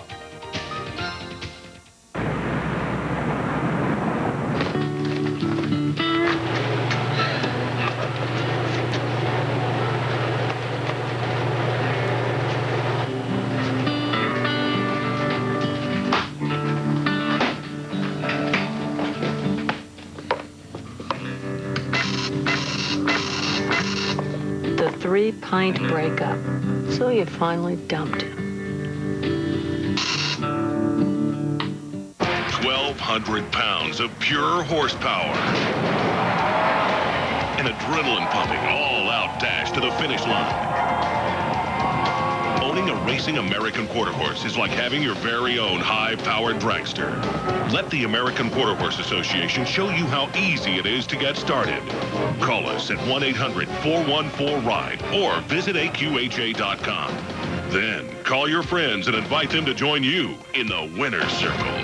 Do you need a Visa credit card? If you can say yes to these minimum requirements, we'll say yes to you. This is a special opportunity to get an unsecured Visa credit card with no security deposit required, even if you've been turned down before and regardless of your past credit history. Almost everyone will be approved for this Visa credit card, so call now. Repeat, if you can say yes to these minimum requirements, we'll say yes to you. Say yes to this limited no-risk offer for an unsecured Visa credit card from Cross Country Bank. Call this toll-free number now. We're all one family, one team, a football team, driving down Soldier Field with, 1:13 left on the clock. 1 minute, 13 seconds left on the clock, and no timeouts left. No timeouts left because the coach has stupidly used them all up. Football fans can find anything they need at Chicago's Electra Electronics, provided they have Visa. Because if you try to use American Express, and we score! You don't have a prayer. Yeah! Visa, it's everywhere NFL fans want to be.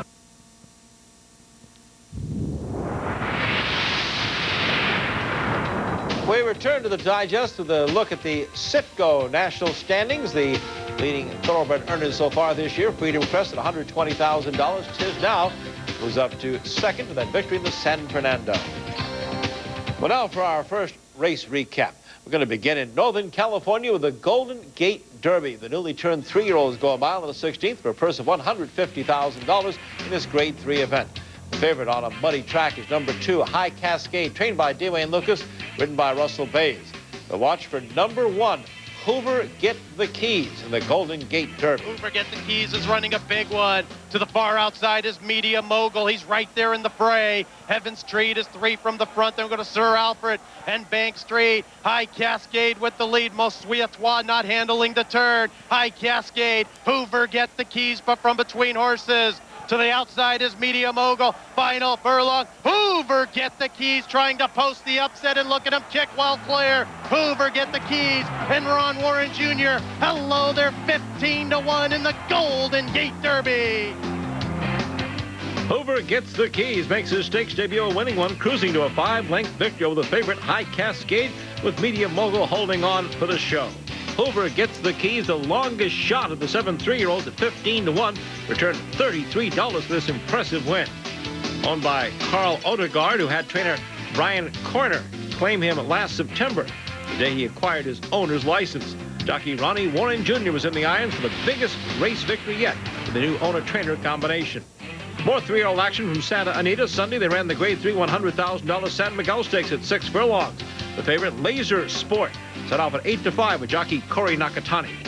At the top of the lane, Laser Sport, early flyer coming to tackle on the outside. Bills Paid trying to hang tough in third, but Laser Sport pins those ears, sticks his neck out and goes gamely for the wire. And Laser Sport's widening again. 2, now 3 lengths clear with 50 to go. A game early flyer chased him home, but Laser Sport's an impressive winner of the San Miguel. 2 early flyer, Bills Paid was third. Laser Sport keeps his record a perfect 3 for 3, winning the San Miguel with early flyer coming in second. Bills Paid 2.5 back in third. Laser Sport, a son of Gilded Time, returned $5.20 for the victory.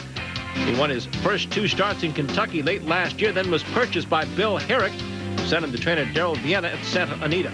Laser Sport covered the 6 furlongs in 1:08 and 3, and remains one of the undefeated 3-year-olds on the West Coast.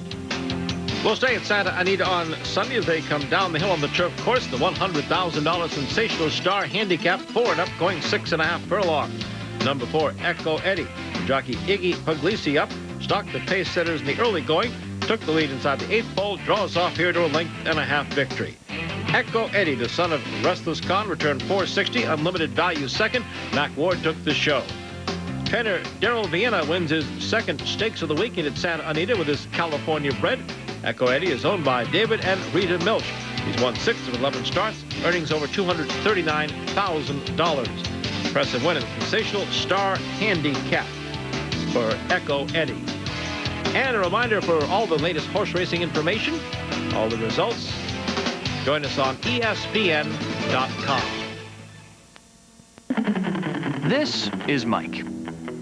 Mike sells muscle cars, but despite their 4-barrel carbs, their dual overhead cams, and their V8 engines, Mike's muscle cars didn't move very fast. So Mike went on cable TV. And that, as Mike would say, put the pedal to the metal. Cable advertising. It's easy, it's affordable, it works. AT&T Media Services. Get your ads worth. This is Robin. And this is Rockin' Robins. Rocking chairs, recliners, tables, and drawers like most people have never seen before. Which was kind of the problem, until Robin showed them on cable TV. And now sales are, well, you know, cable advertising. It's easy, it's affordable, it works. AT&T Media Services. Get your ads worth. He is rewriting his own legend. Mario Lemieux leads Pittsburgh against Dallas, where Madonna and Hall are planning a plot twist of their own. Every game has a story. Penguins Stars, Friday at 8 on ESPN. ESPN's Racehorse Digest, presented by Citgo. And a reminder, our first digest next week comes your way on Tuesday, 3 p.m. Eastern. Remember, a day earlier than usual, next Tuesday, 3 o'clock, for the Racehorse Digest on ESPN. We turn to quarter horse racing now, where just like in the thoroughbred ranks, some horses will improve on their 2-year-old form at the age of 3. Los Alamitos featured a group of newly turned sophomores. They're on the verge of big things last year and hope this will be their year. The Anaheim Handicap bought out Who's Leaving Who, a finalist in both the Rainbow and All-American Futurities last year. And number 5, a real smoking gun who beat Who's Leaving Who in the Los Alamitos Million Consolation. Then there was number 7, Simply Silver Sage. And away they go. And a real smoking gun broke alertly as usual, and so did Simply Silver Sage. Progress Hope's also running a solid race, and so is H6 Blur. And now Who's Leaving Who's coming in, but Simply Silver Sage goes on powerfully on the outside. Who's Leaving Who closes in down along the inside. Simply Silver Sage by a long head.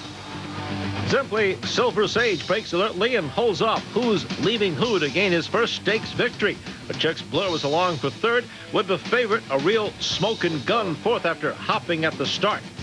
Simply Silver Sage was 1 for 8 last year for the Andorra Corporation, with better things are expected as the colt matures. He's in the capable hands of leading trainer Paul Jones, at the services of Los Alamitos' leading rider Alex Batista. Now to Sunland Park, New Mexico, the $28,000 Juarez Handicap at 870 yards, a 3-5 favorite. Raw Appeal, number 2 in the white silks, will take the lead right after the start. Racing in the Juarez Handicap, a great start. Away very sharply, Raw Appeal takes the lead away. On the inside, Deal'em High, Heavenly Shuttle is 3rd, and they were followed by Bug'em Buddy and Screen Trick. Out wide on the track, Rocket on Sound and Signature's Copy 2nd and 3rd last. And last is Go Streak and Garrett. They haven't seen Raw Appeal yet. Raw Appeal out by 2 lengths. Heavenly Shuttle is 2nd, Bug'em Bully is 3rd, and getting up on the inside again is Deal'em High from Screen Trick, but entering the lane, and Raw Appeal in front by a length to Heavenly Shuttle, the outside. Raw Appeal from Heavenly Shuttle, Deal'em High, the rest well back. It's Raw Appeal trying to hold off Heavenly Shuttle on the outside, racing past the 16th. Raw Appeal by a length. Heavenly Shuttle trying its heart out in 2nd. Raw Appeal too strong. Raw Appeal wins. Heavenly Shuttle 2nd, and 6 away, Deal'em High. Raw Appeal was on the ballot for champion distance horse last year. Now he gets a jump on his competition for 2001. The margin was just 3/4 of a length over Heavenly Shuttle, but at the time, 44.408, established a new 870 track record. Roy Valdez was aboard Raw Appeal, who scored his 3rd victory in the past 4 starts. And the Juarez first pushed his lifetime earnings over the $200,000 mark for his owner, Patsy and Claude Owen. Sleepy Gilbert trains this distance-loving gelding. And a reminder, the 2000 quarter horse champions will be announced this week. The Heritage Place sales near Oklahoma City. We'll have a complete recap of all the winners on next week's Racehorse Digest. And also a comprehensive report on the year 2000 champions will be seen on America's Horse. That's January 31st on ESPN. And as we always remind you, for more information on quarter horse racing, here's the toll-free number to call at the AQHA, 1-800-414-RIDE.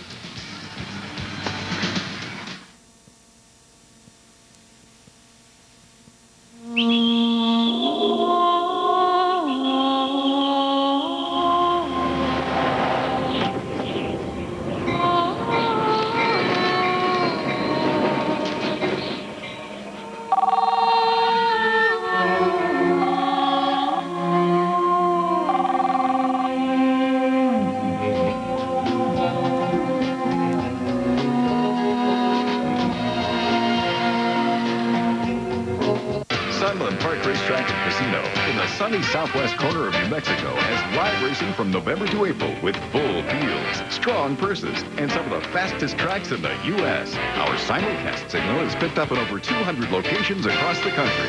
3 minutes from downtown El Paso, Texas, Sunland Park Racetrack and Casino offers something for everyone with a Southwest-friendly staff, a first-class restaurant, and live entertainment every weekend. Sunland Park Racetrack and Casino, where the winners play. This isn't one of those coffees you sit and sip as the world passes you by.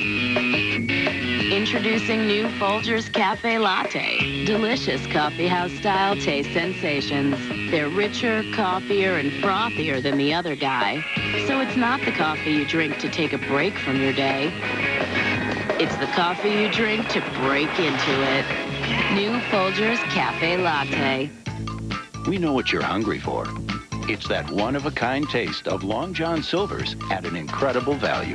Come in now for the new 21-piece Crunchy Shrimp Basket Combo for a deal and a taste that only Long John Silver's can deliver.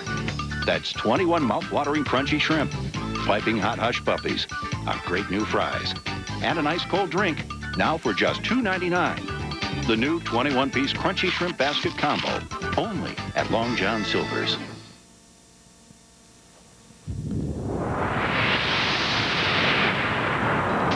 More set-go leaders now as we check the early trainer standings by money won by their stable. And Scott Blake is a finalist for the Eclipse Award-winning Trainer of 2000. Is on top. D-Wayne Lucas, Bobby Frankel close behind, and Bob Baffert, number 6 in the current early standings. Womack International and the United Thoroughbred Trainers of America present the Trainer of the Month in Thoroughbred Racing for December. And the top trainer to close out 2000, Paul McGee. While based on the Kentucky circuit, McGee scored his biggest win in December in Hollywood with I Believe in You, winning here the Grade 1 Hollywood Starlet for 2-year-old fillies. It was McGee's first career Grade 1 win. Paul McGee, the Womack UTTA Trainer of the Month for December. Congratulations, Paul. Our second thoroughbred race recap begins in South Florida at Gulfstream Park, where the buzzword last week was long shots. 3 graded stakes won by horses at odds of 10 to 1 or better. Well, this past week was no different. On Saturday, a good field of 10 headed to the post in the Grade 3 $100,000 Skipway Handicap for 3-year-olds and up, going 1 1/16 on a fast main track. Favorite is number 6, Vision and Verse, on the jockey Jerry Bailey. Watch for the long shot, number 8, America Halo. Head for home, and we have a new leader. His name is Pleasant Breeze, and he roars off the top of the turn. Vision and Verse still very much a part of this battle. American Halo can win. Noble Ruler can win. Duckhorn cannot, and Vision and Verse saved all of the ground, and that lands him in front. American Halo, the only one with a chance to get him. Vision and Verse. American Halo to the outside. Vision and Verse. American Halo right together. American Halo, who won his last out at 76 to 1, takes the Skipway here at 29 to 1.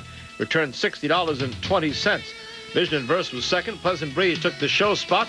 American Halo, a son of American Chance, trained by Angel Medina for Jose Paparoni, ridden to victory here by jockey Robbie Davis. American Halo has now won 7 of his 28 starts, earned just over $200,000 as a favorite of the long shot players at Gulfstream. On Sunday at Gulfstream, they ran the Grade 3 $100,000 First Lady Handicap for fillies and mares 3 and up, going 6 furlongs on the main track. Keep your eye on a 10 to 1 shot here. A filly named Another, second on the outside in the blue silks. They head for home. Bam Bam Bull and Another. These two now lock up at the top of the stretch. Bam Bam Bull's ahead in front. Curious Treasures and Pat Day come on from the middle of the track, and Another has taken over the lead, and Another is strong to the 16th pole. Curious Treasures, Dynamite Diablo, Bam Bam Bull is backed out of it, and Another is clear, and Another will win. Another finished second in her last start, the Safely Kept Stakes. Here she becomes the First Lady across the wire in the First Lady Handicap. Jockey Edgar Prado was in the irons. This daughter, Seattle Slew, returned the nice 23.40 for the win. Another is a $175,000 Keeneland sales grad owned by Robert E. Masterson and trained by the veteran T.V. Smith. Another has run in the money 7 of 8 starts, boosts her earnings to $171,090. Now a quick look at action from Texas, Sam Houston Race Park.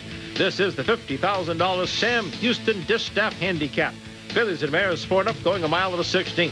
The 5-2 favorite, number 2, Gobity, shown here on the lead, drawing off to an 11-length victory at the wire. Screen attraction was way back with a place spot. Precious Cat weakened for 3rd. Gobity, a daughter of Miners Mark, returned $7, $4.40, and $3. Owned by Fred and Scott Willis, trained by Tom Amos, Gobity went the 1 1/16 and 1:45 at Sam Houston Race Park.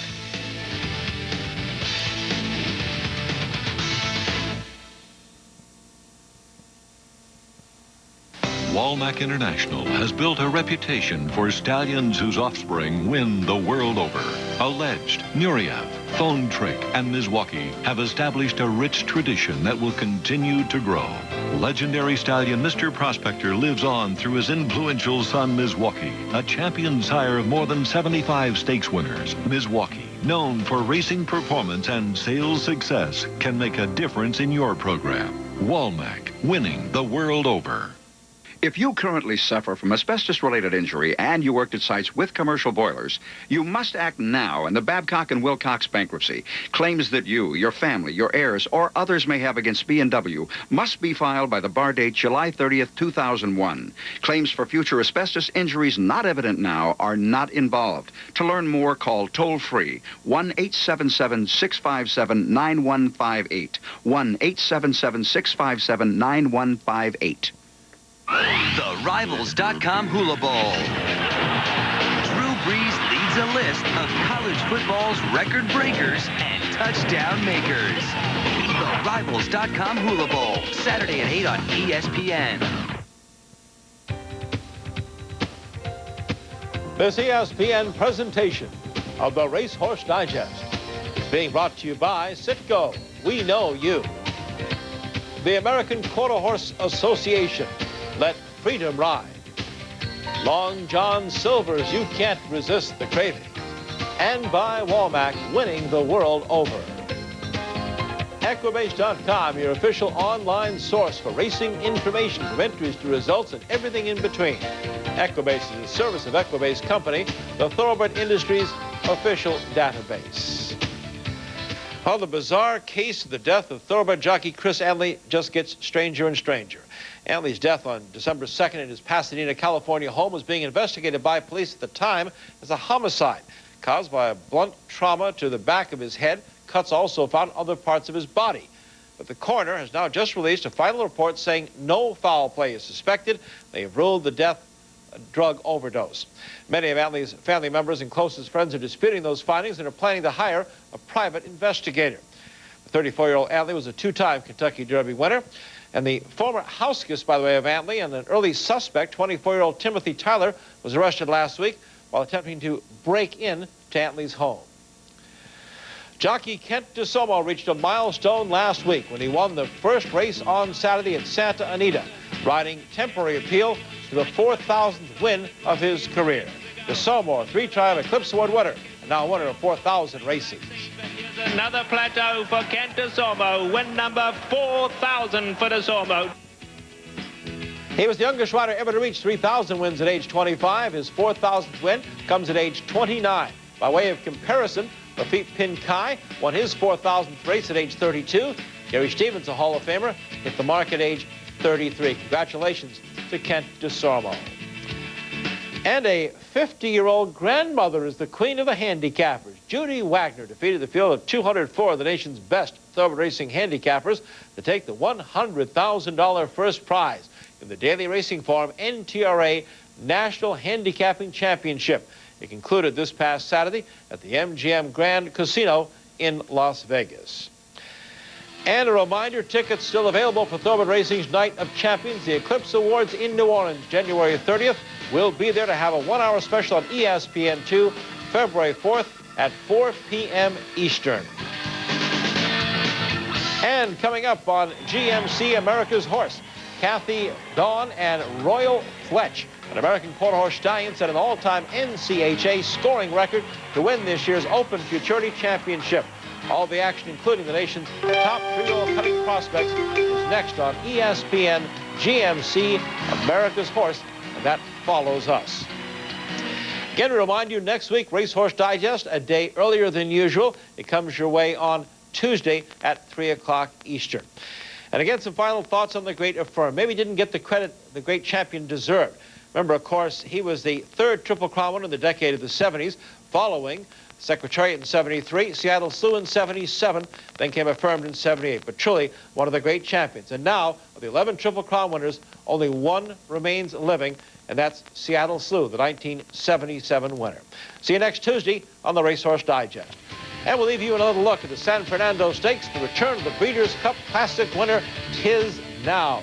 His debut as a 4-year-old right there, looking probably the 2000 Horse of the Year. Favored to win the Gold Eclipse later this month down in New Orleans. This has been a presentation of ESPN, the worldwide leader in sports. For more, log on to ESPN.com.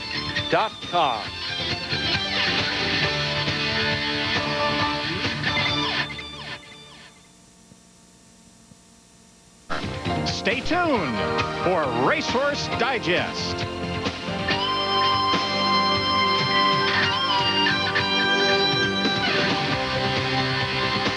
This ESPN presentation of Racehorse Digest is brought to you by Citgo. And this is lovely Santa Anita, the site of 4 of our featured races this week. Welcome to the Digest. I'm Randy Moss. And yes, we have now officially embarked on that long and winding trail to the 2001 Triple Crown. 2 of the important winter preps were run last weekend, one in Florida and this race on Sunday at Santa Anita. The starting lineup for the $100,000 Santa Catalina looked like this with closing odds. Bob Baffert, represented by a couple of newly turned 3-year-olds, including #1 Indy Lead. Swordfish was scratched. Coke's Tribute stepped up from the claiming rakes with Lafitte Pinkai. Palmero, recent maiden graduate, the choice of Texas Rangers fans everywhere. Then you've got Turnberry Isle for Dwayne Lucas, the heavy odds-on favorite Millennium Wind, second to Point Given in the Hollywood Futurity, and the other Baffert starter, #7 Denied, who was 2 for 2 lifetime. But all eyes were on Millennium Wind. Is he for real? Let's find out. Heel for the Santa Catalina, sent on their way to a perfect start. Palmero coming away quickly, and Coke's Tribute along the inside. Millennium Wind might be forced to go a little wide into the turn here. He's hooked 3 wide, and Denied is caught 4 wide, but going to drop in behind that leading trio now. Then back to Turnberry Isle, and Indy Lead as the early trailer. Past the 7/8 they go, and Coke's Tribute setting a fast pace out here. Coke's Tribute almost sprinting. In fact, he is now. He's opening up 2 lengths. Couldn't be going any quicker. Palmero's tracking him in the second spot. Millennium Wind has the perfect position in third, 4.5 off the leaders. Then it's another 2.5 back to Denied, been followed by Turnberry Isle, who's 7 lengths off the leader, and 2 more to Indy Lead.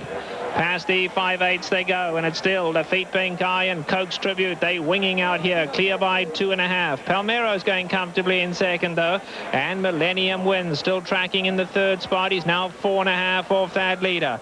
On the inside comes Denied, and they've been followed by Turnberry Isle, still 6 lengths off them, and 3 more to Indy Lead. They taking closer order as they run past the 3/8 now. Coke's Tribute coming back to the field. Palmero, and on the outside, Millennium Wind. Chris McCarron sizing up the opposition behind him. Millennium Wind coming to tackle Palmero, who's running a good one. Coke's Tribute trying to hang tough at the rail. Then comes Denied. Indy Lead is far back, and Turnberry Isle just never got involved. Top of the lane, Millennium Wind has given his head. He lengthens his stride, strikes the front with an 1/8 to go. Palmero is all heart and stretching him every inch of the way, though. Millennium Wind on the outside. A huge run from Palmero at the rail. Millennium Wind having to call on all his class, and it will prevail. Millennium Wind had to work, but the half-brother to Charismatic got the job done by a 1/2 length over improving Palmero. Denied was third, beating 2.5 lengths. The time of 1:42.1 was solid.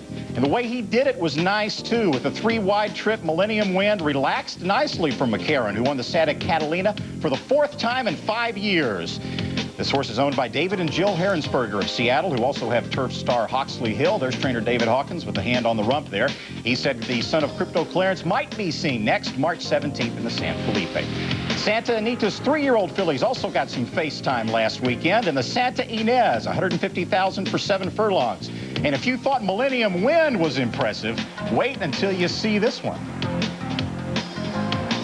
5/16 to go, and Golden Ballet now kicks on for home, and Golden Ballet full of run too. She's taking the lead and going on with it. Barbreeze can stick with her. On the inside, Raiji's dances in with a shot. On the outside, always the lady Warren's Whistle and Affluent trying to get involved late, but it's Golden Ballet kicked away from them now. And this is a sparkling performance here from Golden Ballet. Just look at her open up 5, 6, 7 lengths. Could not have been more impressive. The daughter of Moscow Ballet, Golden Ballet, romping in the Santa Ynez. Golden Ballet by 7. She totally outclassed those in another stakes win for Chris McCarron. 7 furlongs in a hand-timed 122-1. Golden Ballet won the Nursery and Cinderella last summer at Hollywood. Missed the rest of the year with an illness. This was her first start back, but trainer Janine Sahadi is outstanding with comeback horses, and you can't get much sharper than that. This California bred purchased after the Nursery by co-owners Team Valor and Bill Heiligbro of Houston. This ESPN presentation of Racehorse Digest is brought to you by Citgo. We know you. By Visa. It's everywhere you want to be. By Long John Silver's. You can't resist the cravings. And by the National Thoroughbred Racing Association. For cool racing stuff, go baby go to ntra.com.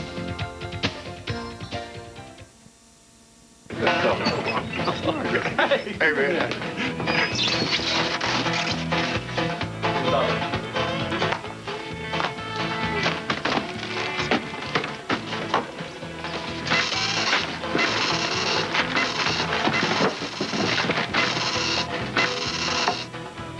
Road trip, huh? Sure you got everything?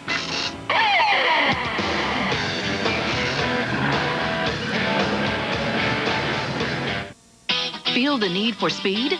Satisfy it with American Quarter Horse Racing. It's easy to learn, and AQHA is ready to help.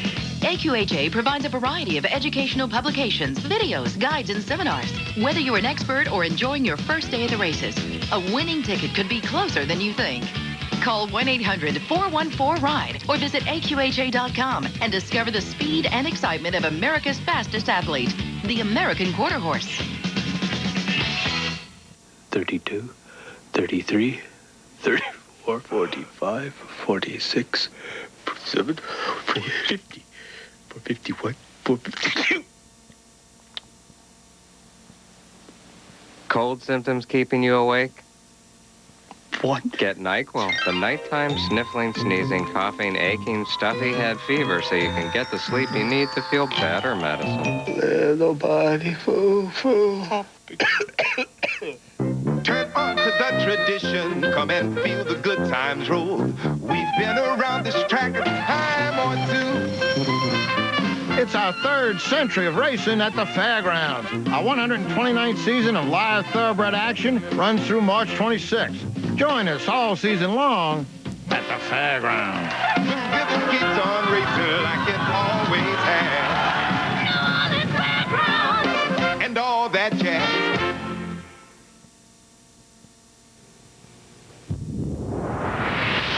And now the Citgo National Money One leaders through January 21st. Freedom Crest at the top of the list because he won the $200,000 San Pasquale, the richest race of the year to date.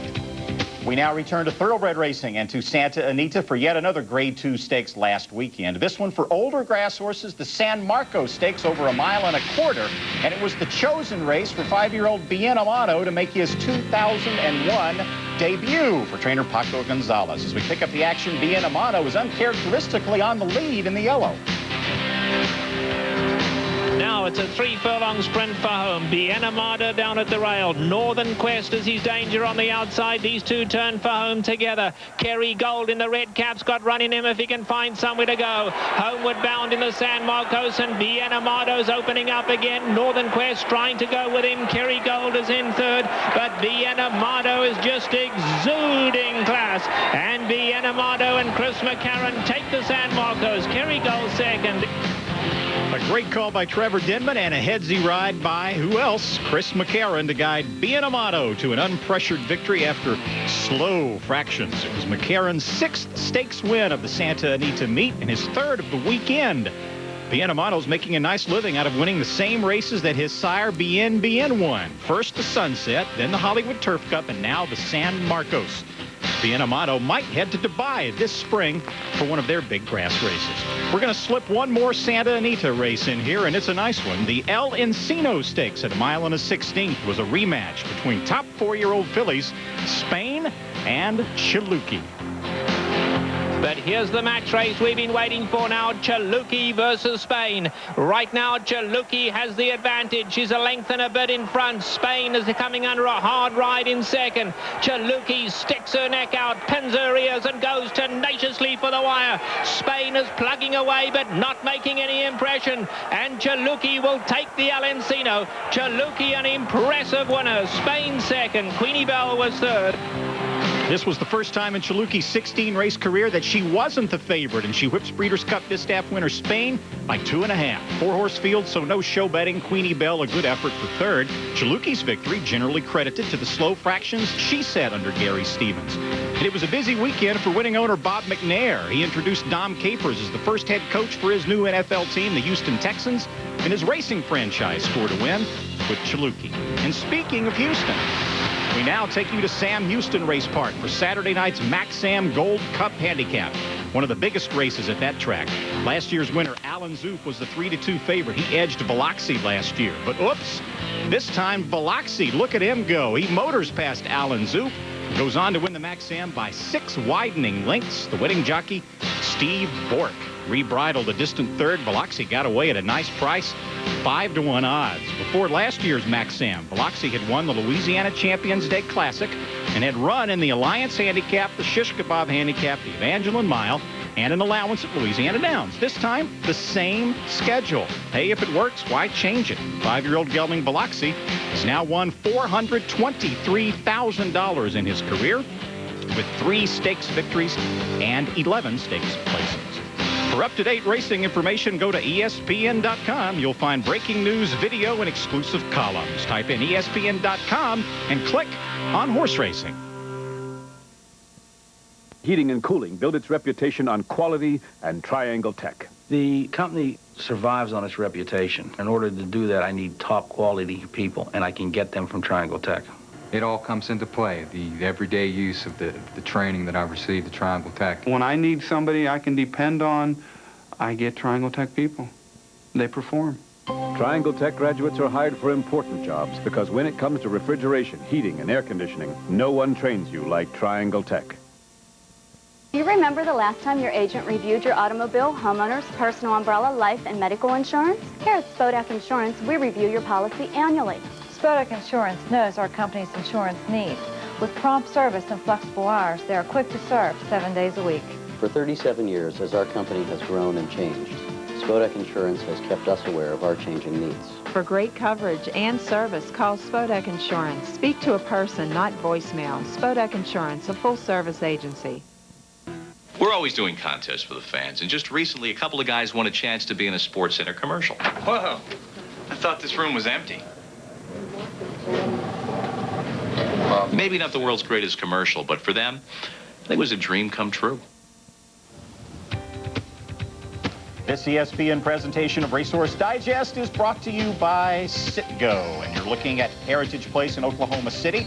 It's a horse sale venue and the site of last week's Quarter Horse Championship Awards for the racing season just concluded. And so who won those championships? No one is better qualified to deliver that news than our own Tom Dawson.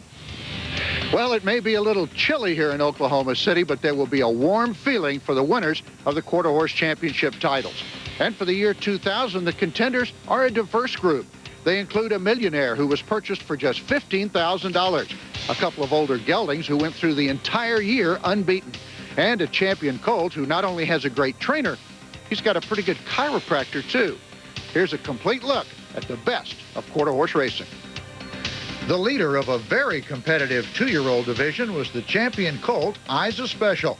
His owners, Jim Pitts, Terry Bell, and Bud Hill, saw a $15,000 purchase grow to over $1.1 million in earnings. Isa Special's stakes record victory in the $2 million All-American Futurity was nothing short of sensational. But trainer Jack Brooks thought another race was even better. Yes, I thought the Texas Classic was, I mean, you watch the All-American and you get thrills watching his horse and his muscles ripple and all, but you watch a Texas Classic and the way the horse gets away and the way he ran on the end, and he was so determined to get to the front and the heart he's got, but he's been that way from the word go. But I thought in the Texas Classic, he ran far the best race. I mean, he showed me what kind of horse he was. Champion gelding Dashing Nude lost the division title to Isa Special, but still enjoyed a great season. The Utah bred won 8 straight races, including the second richest event of the year, the Los Alamitos Million. Owners Scoop Vessels and Gordon Knutson hope to get a shot at Isa Special sometime this year. My biggest dream is to go into the 3-year-old season and meet on down the road, hopefully in the champion, with both horses healthy. And we'll settle it and see who wins. The last horse to beat Dashing Nude is the champion filly, Secret Card, winner of the Grade 1 Kindergarten Futurity. In the process, she set the fastest 300-yard time ever by a 2-year-old at Los Alamitos. In the 3-year-old ranks, the leading filly was the aptly named Significant Speed, winner of both the Rainbow and Dash for Cash Derbies. Champion gelding, Chick's First Policy, was a particular favorite of owner Mimi Wells. The long-striding gray was at his best, winning the Cal Sires Cup Derby at Los Alamitos. But the sophomore division leader was Separatist, the champion colt who defeated Chick's First Policy 3 times. And now and then, trainer John Cooper employed a chiropractor to help keep Separatist in line. Among the aged horses, Willie Wannadash took honors as the top stallion. Willie split his time between the breeding barn and the racetrack and seems to adapt well to whatever he's doing. He's a professional. He's just good at everything he does. When you put him in a focus and you point him in a direction, he does it. He knows when it's time to breed, and he knows when it's time to run. And he's just a very, very smart individual, and he enjoys the racetrack.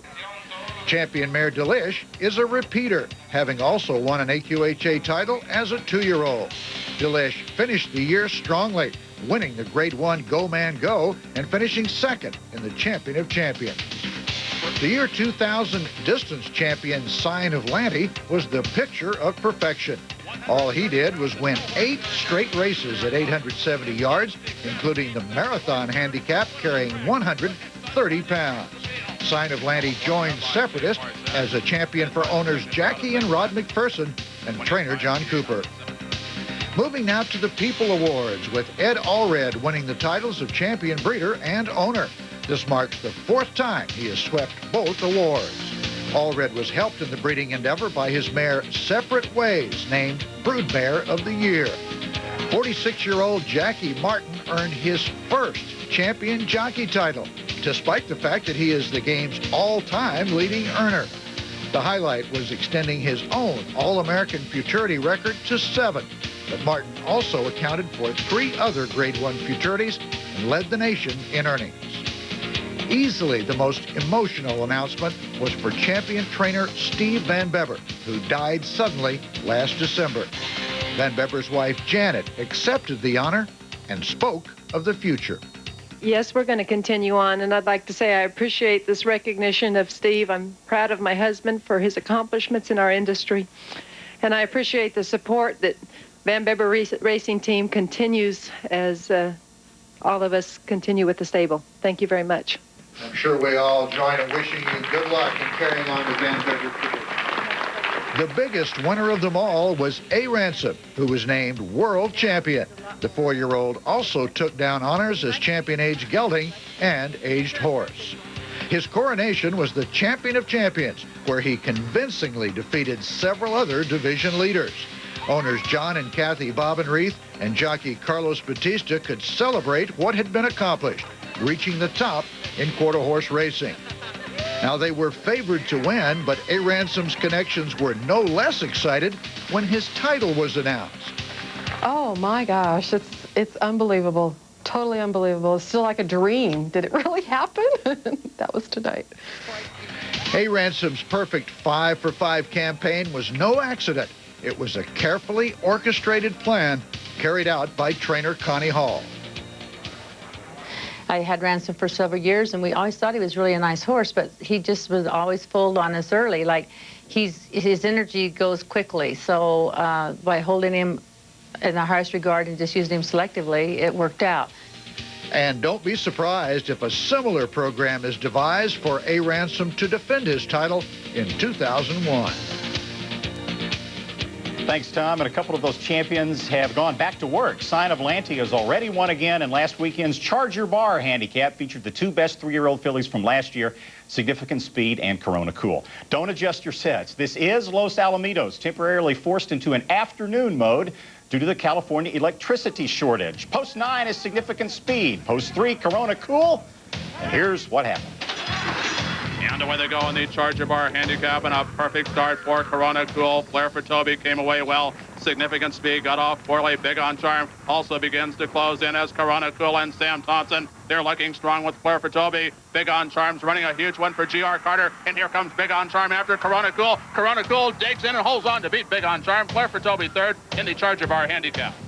Corona Cool was actually the odds-on favorite, and now she gets the jump on the older mares for 2001. Significant Speed broke poorly and was never significant.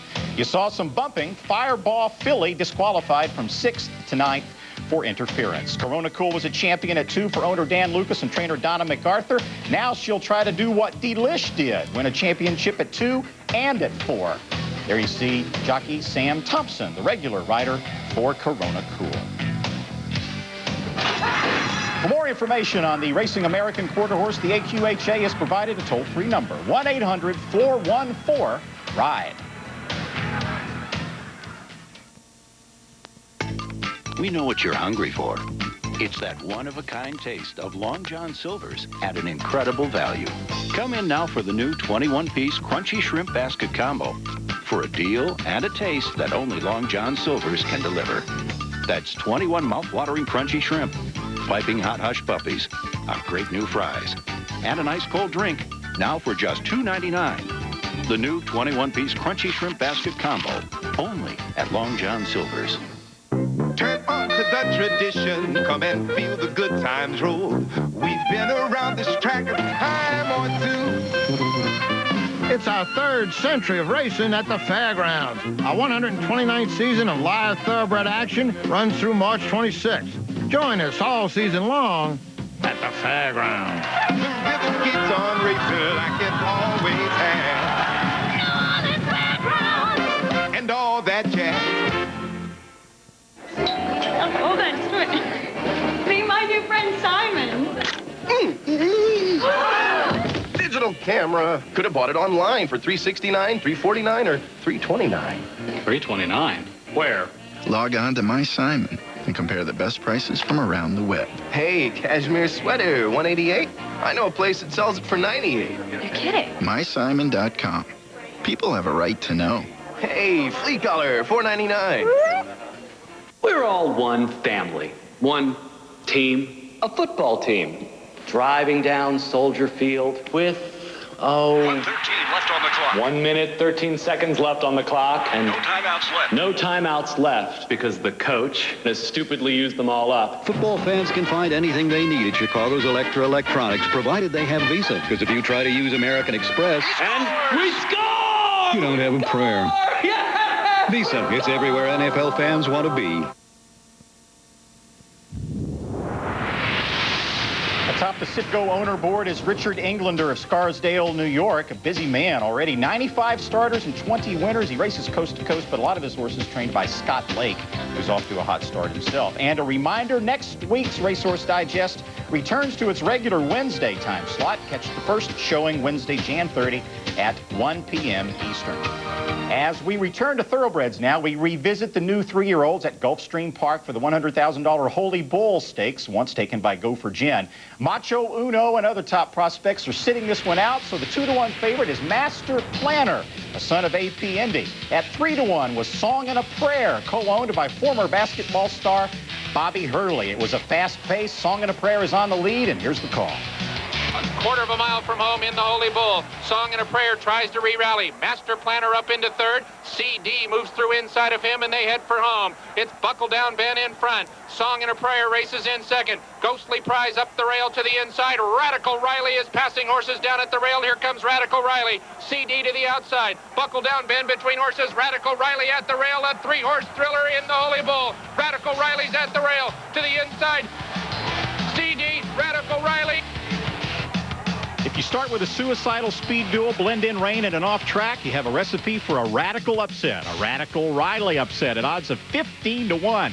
Buckle Down Ben and CD completed the $1,000 trifecta. Master Planner and Song and a Prayer were 4th and 5th, respectively. Radical Riley's now won 3 straight dirt races, all on off tracks. This track was rated as good.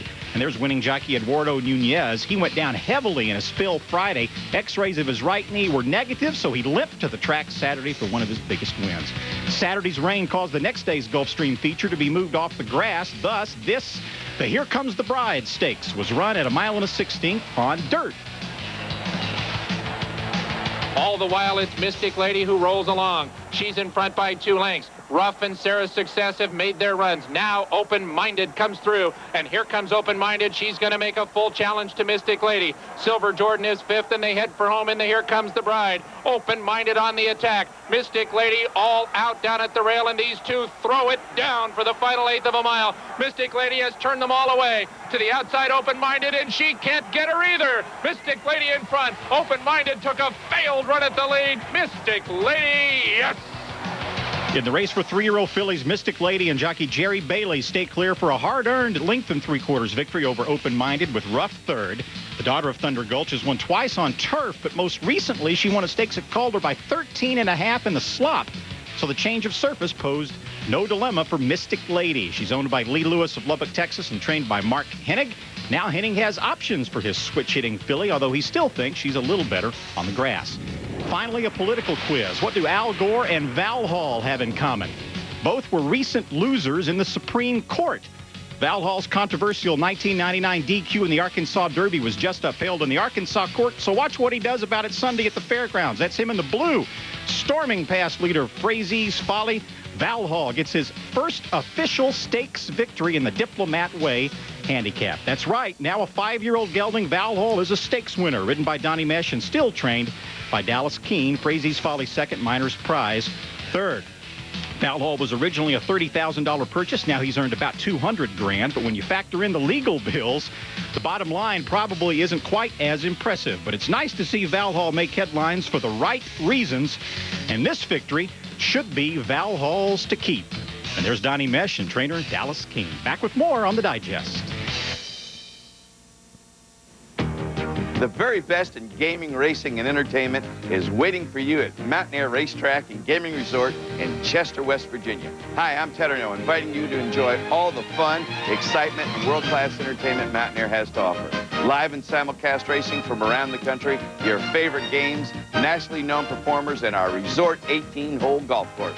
Now that's entertainment. Mountaineer Racetrack and Gaming Resort, where fun never goes out of style.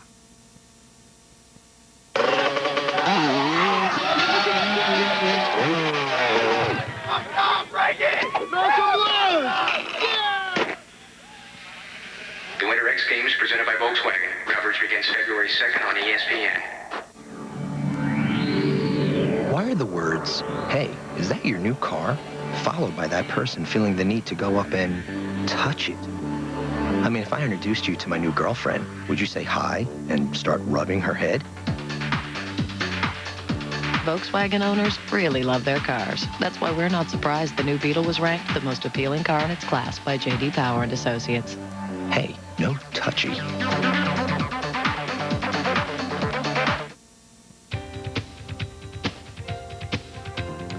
This ESPN presentation of Racehorse Digest is brought to you by Citgo. We know you. By the American Quarter Horse Association. Let freedom ride. And by Long John Silver's. You can't resist the cravings.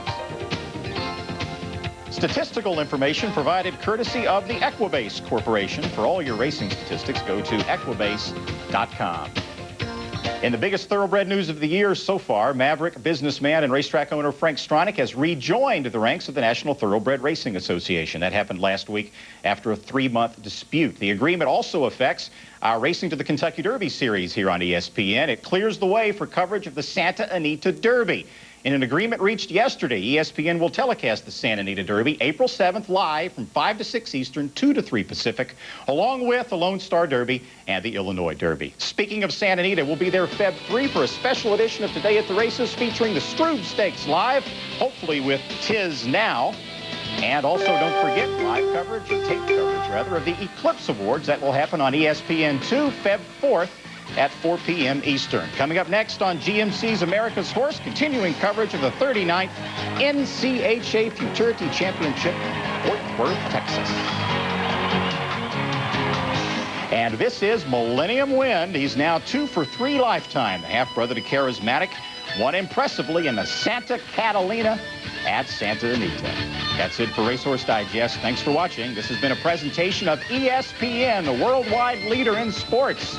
For more, log on to ESPN.com.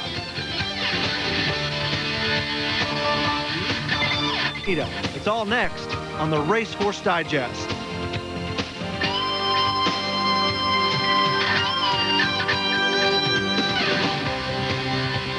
The Racehorse Digest is presented by Citgo. New Orleans is always a happening place, and Tuesday night it was the host site for the 2000 Eclipse Awards, where Frank Stronach was the big winner. On hand for the presentations was Chris Lincoln and Randy Moss. We start with Chris. Well, Jeff, we're here with the man of the night, Frank Stronach, 4 Eclipse Awards. The 2-year-old champion, the older filly of mare turf horse, owner of the year for the 3rd consecutive year, and for the first time, breeder of the year. Frank, what a night. It's a great night, you know. I think Lady Luck was very good to me. Well, like everything in your company, whatever you do, hard work plays a big part. And I know you have a lot of people behind you. Well, it's, again, you try to do the basics right and look after the details, and then everything else will follow, right? And you will have good horses then. And what's exciting is we'll see these horses in action, Mucciano and Perfect Sting. Yeah, it's, again, I want to stress everybody can buy horses and so on, but you got to make sure the environment is right. But most of all, do you have the right people employed which look after the, which look after the horses? When you look at our Florida farm, we got a great compound, right? We got great housing. We got a swimming pool there for the employees. We got a beach volleyball court there. It's a family. People are happy there, right? And you got to need very happy people to look after horses. Well, when you put a lot in, you get a lot back. Frank Stronach has proven that throughout his career in business and in horse racing. That's the big story of the Eclipse Awards tonight in New Orleans. Frank Stronach, the big winner. Randy Moss has some final thoughts. Thanks, Chris. Frank Stronach, certainly the big winner of the evening in terms of numbers, and from the human perspective, he's got a lot of hardware to take back with him to Canada or Austria or wherever he's going to take it. From the equine perspective, of course, the big winner of the night was Tiznow, winning the Eclipse Award for 3-year-old champion, and also, of course, for Horse of the Year. And some very close races, both in human terms. The champion trainer went right down to the wire in the voting, and also in the divisions of the 2-year-old filly, and in the male turf division between Colonisi and War Chant. So some suspense here in the Eclipse Awards as well. That's it from the Sanger Theater here in New Orleans. For Racehorse Digest, I'm Randy Moss. Back to you, Jeff. Randy and Chris, thanks very much. Let's take a look at some of those other winners from Tuesday night. The Apprentice Jockey title going to Tyler Bays, and the Jockey title going to Mr. Jerry Bailey. The top trainer, Bobby Frankel, who had a wonderful 2000, and we talked about the breeder and owner titles going to Frank Stronach. On the steeplechase side, the winner there, all gone. And now to the male turf performers and the female turf performer, Colonisi winning along with Stronach's Perfect Sting. The older male, Lemon Drop Kid, had a wonderful campaign in 2000. It just kind of fizzled a little bit at the end. The best older female, Riboletta. In the 2-year-old division, Macho Uno winning, and for the 2-year-old filly, that title goes to Caressing. Now to the 3-year-olds, Tiznow winning there. The top 3-year-old filly was Surfside. Champion sprinter, Kona Gold, and the Horse of the Year, Tiznow, who wrapped up his year nicely with a win in the Breeders' Cup Classic. For the complete story, along with the reaction, join us for our Eclipse Award special this Sunday at 4 Eastern on ESPN2. Now to the Eclipse hopefuls for 2001. Our racing action starts at Gulfstream with the Grade 2 Hutchison Stakes. It's 7 furlongs on the dirt. Let's take a look now at the field. Nick Zito trains True Bull. He was the bettor's 3rd choice. Alaskan Star is the biggest long shot in the field. Then there is Daring Pegasus, Monsieur Cat, Royal Future, and I Can See the Rain. That leads us to City Zip, who won or shared every 2-year-old test at Saratoga last fall. Then it's another series of long shots until we get to Yanaguska. He's trained by Wayne Lucas and ridden by 2000 Eclipse Award winner Jerry Bailey. Sparkling Saber rounds out the field. Now here's the call of the 48th running of the Hutchison.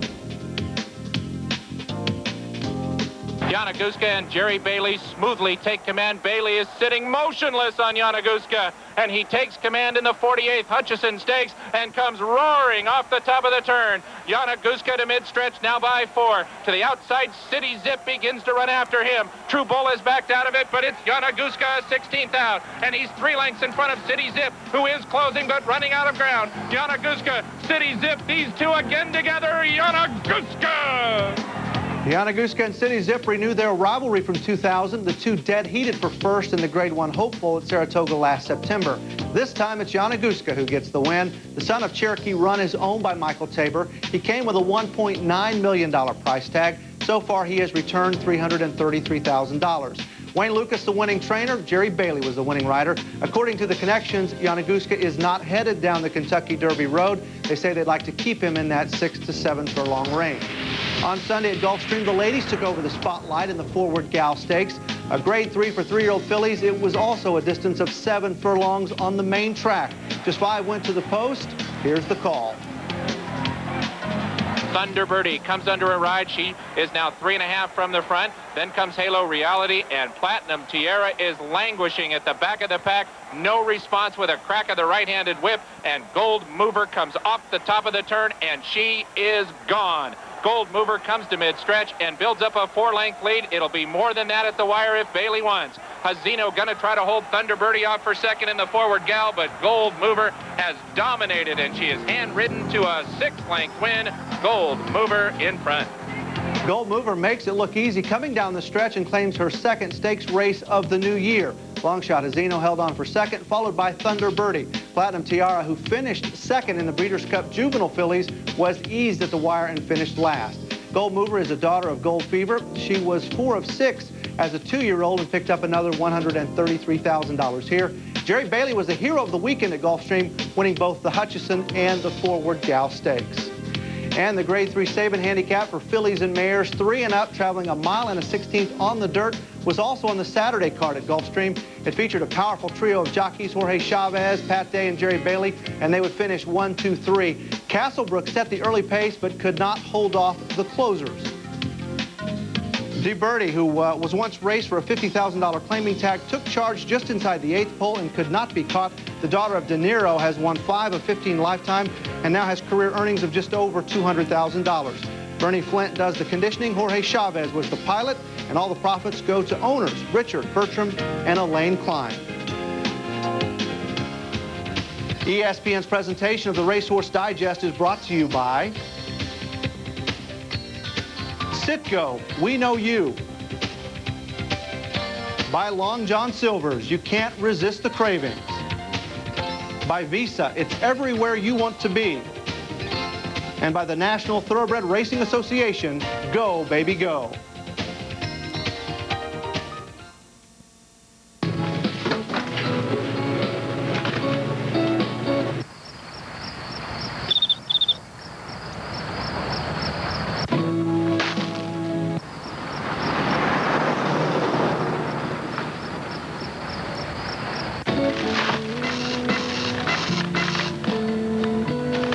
Forgot the pickles.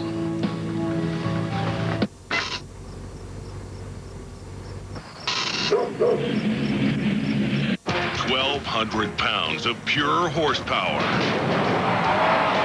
An adrenaline pumping, all-out dash to the finish line.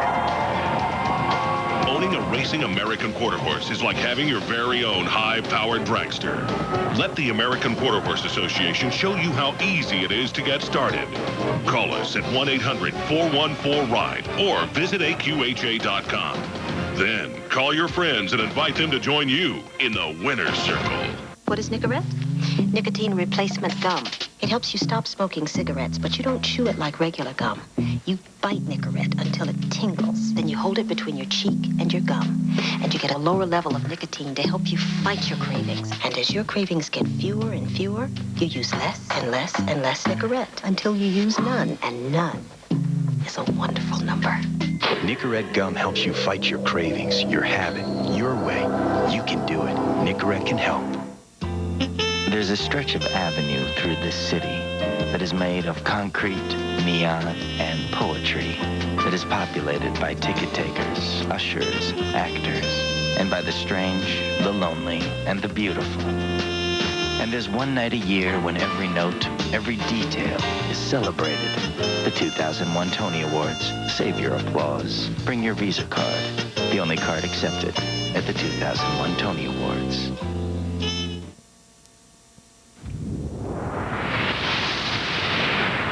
Welcome back to the Racehorse Digest. Here are the national standings for the horses. We talked about Tiz Now, who was just named Eclipse Award Horse of the Year. And we saw Gold Mover win. Coming up, we'll see why Nanny Sweep is in there at $120,000. We start our first recap with a pair of races for the older horses. The first is the Grade 1 $200,000 Santa Monica Handicap. Fillies and mares 4 and older going 7 furlongs. The 6th horse is Surfside, who was just named champion 3-year-old filly at the Eclipse Awards. She also won the Clark Handicap in November and is a 3-5 favorite. Top of the lane, and Serenita scampers away from them. Serenita opens up 4 lengths on them. Surfside is battling. Nanny Sweep is going to loom the danger on the outside. Teresa's Tizzy trying to come back.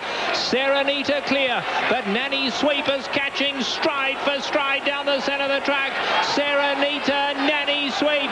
Nanny Sweep has that head stuck out. She wants to win it, and win it she will. Nanny Sweep up to beat Serenita. Surfside was third. Nanny Sweep closes from the back of the field and earns her first graded stakes victory. Nanny Sweep went off at 13-1 and returned $28.20. Serenita finished a length back in second, and the favorite, Surfside, was a farther 3 lengths back in third. This 5-year-old mare is owned by the Budget Stable, trained by Kathy Walsh, and was ridden to victory by Kent DeSormo. Nanny Sweep has earned $385,000 in her 6 wins from 17 starts. Also at Santa Anita, the $200,000 Palos Verdes Handicap, a sprint of 6 furlongs for the older mares with Kona Gold scratch. The favorite was the El Cangio Handicap winner, Free Spool, who's on the lead. 5/16 to go, and Free Spool tugging away at the bit here. He's keen to go on. Tackled by Dade Prospector. Men's Exclusive third. Big Jag is still 5 off the leaders. Then Full Moon Madness. They turn for home, and Free Spool has to go on. Does so willingly. Blade Prospector running a huge one. Men's Exclusive. Even Big Jag getting involved late. Free Spool the leader. Men's Exclusive. Big Jag on the outside. And it's now Men's Exclusive doing best. Men's Exclusive going to win it. Men's Exclusive from Big Jag. Men's Exclusive. The 8-year-old Men's Exclusive rallied between horses to cross the wire first in the Palos Verdes. Another 8-year-old Big Jag finished 3/4 of a length back in second.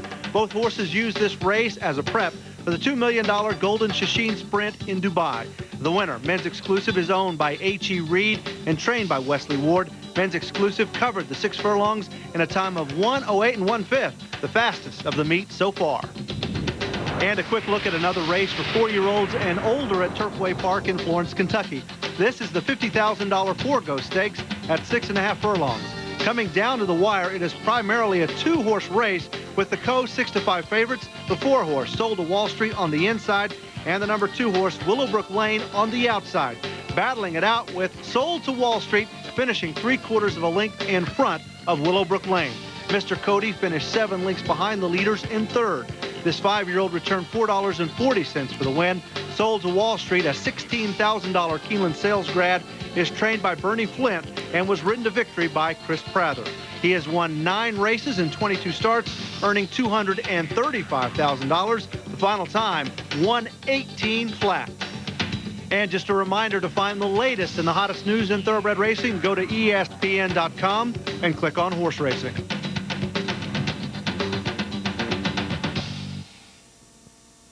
Decide if we should print the names of people caught stealing cable? I don't think this newspaper should be in the business of... Public humiliation? Exactly. You're stealing cable, aren't you? Tough times, huh, Bob? Stealing cable? What's next? Checking phone booths for change. Bobby, guys like you ruin TV reception, and we get stuck with higher cable prices. Nobody likes a cable thief. Call today and legalize your connection. Okay, show of hands. Publish names? Oh, yeah. Hello? Hello? Hello? Ever notice how a disconnected telephone just won't work? Hello. Yep, you got cut off because you didn't pay the bill. It's my cousin's fault. Well, now you can get reconnected for $49.95 a month by calling Metro Teleconnect. Who?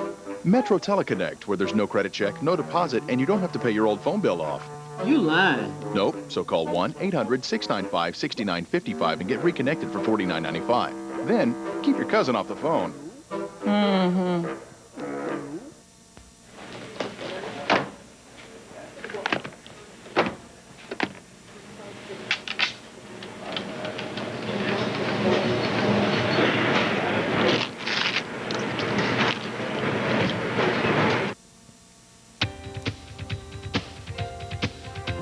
The Racehorse Digest is brought to you by Citgo. Super Bowl Sunday meant Super Bowl Saturday night for quarter horse racing at Los Alamitos. And the key word is night, as the track resumed its regular schedule. Previously, 3 racing programs were moved to the daylight hours due to the California energy situation. This Super Bowl is for 3-year-olds, all of which were running the 550-yard distance for the first time. The favorite, For Shame, was the only previous stakes winner in the field. And away they go. And BF Bullseye got off to a good start. Corona Cutie is also running with the leaders. For Shame is trying to close in with the Joy of Jazz. Corona Cutie on the far outside. For Shame and the Joy of Jazz. Now the two going best with BF Bullseye down along the inside. It's For Shame, the favorite. The long shot on the outside is Corona Cutie. For Shame down along the inside. Corona Cutie's right there on the outside, but it's going to be For Shame. Corona Cutie in an extremely tight photo for second. The favorite wins this Super Bowl as For Shame covers the spread by a half length. Third choice, Corona Cutie, got third despite a bobble at the start. For Shame was ridden by the meet's leading rider, Alex Batista. He races for Rod and Jackie McPherson and trainer John Cooper, the connections of recently named champions Separatist and Sign of Lanty. And speaking of Sign of Lanty, the champion distance horse has already picked up right where he left off last year. The now 7-year-old gelding rolled to victory in the 870-yard Moonshiner Handicap as the 3-10 favorite. Runner-up, He's a Sand Trap, was the longest shot on the board at 24-1. Sign of Lanty carried jockey Alex Batista as part of a 130-pound assignment. He also won the Marathon Handicap last season under a 130-pound impost.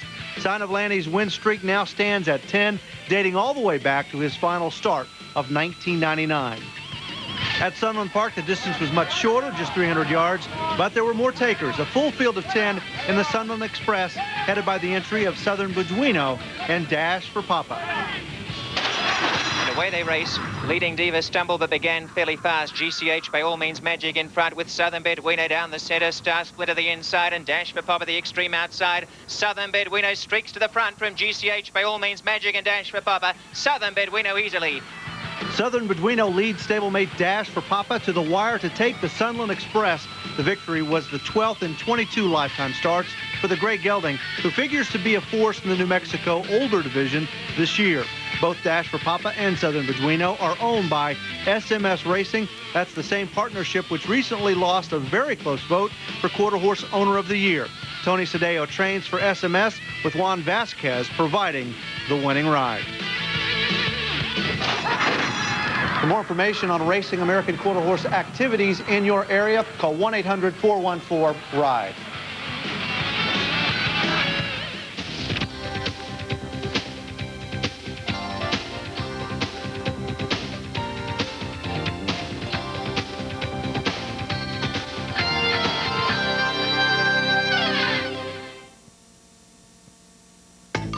We know what you're hungry for. It's that one-of-a-kind taste of Long John Silver's at an incredible value. Come in now for the new 21-piece Crunchy Shrimp Basket Combo for a deal and a taste that only Long John Silver's can deliver. That's 21 mouth-watering crunchy shrimp, piping hot hush puppies, our great new fries, and an ice cold drink, now for just $2.99. The new 21-piece Crunchy Shrimp Basket Combo, only at Long John Silver's. Turn on to the tradition, come and feel the good times roll. We've been around this track a time or two. It's our third century of racing at the fairgrounds. Our 129th season of live thoroughbred action runs through March 26th. Join us all season long at the fairgrounds. The rhythm keeps on racing like it always has. And all that jazz. When I go, I go. I get in the zone and everything gets left behind, especially my old antiperspirant. It never kept me dry. But this one's different. High endurance red zone. The strongest form of wetness protection ever made, just for guys who sweat big. Nothing is stronger. High endurance red zone absorbs in the skin to help stop odor and sweat where it starts. Guaranteed. Or call 1-800-PROVE-IT and Old Spice will buy you a stick of yours. Come on, take a dry run in the red zone. Intense protection for intense people. The very best in gaming, racing, and entertainment is waiting for you at Mountaineer Racetrack and Gaming Resort in Chester, West Virginia. Hi, I'm Ted Arnott, inviting you to enjoy all the fun, excitement, and world-class entertainment Mountaineer has to offer. Live and simulcast racing from around the country, your favorite games, nationally known performers, and our resort 18-hole golf course. Now that's entertainment. Mountaineer Racetrack and Gaming Resort, where fun never goes out of style.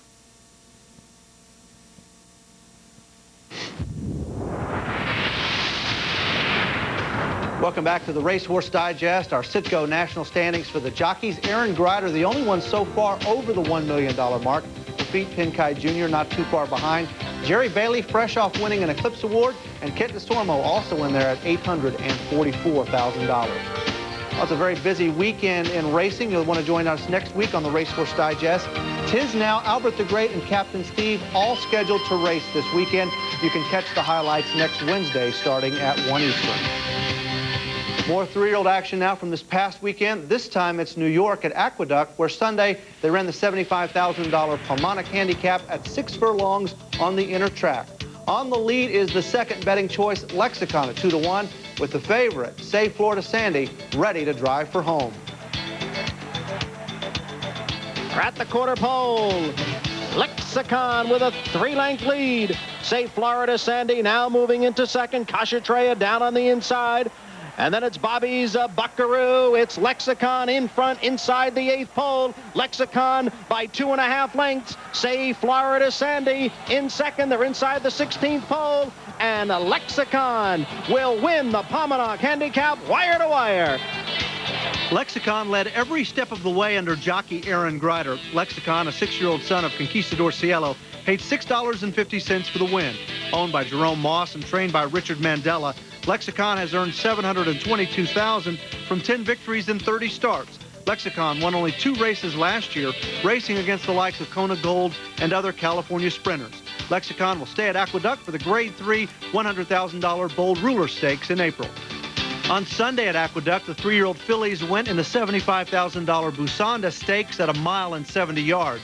Number 5, Bound and Determined on the inside, set the early fractions before number 6, Diversa, came around on the outside, dug in, and wins in a driving finish 1/2 length in front of Bound and Determined. The favorite, Montana Cat, holds on for third. This daughter of Tabasco Cat returned $9.70 for the win. Diversa, a $150,000 Keeneland sales grad, is trained by John Kimmel and ridden by Joe Bravo.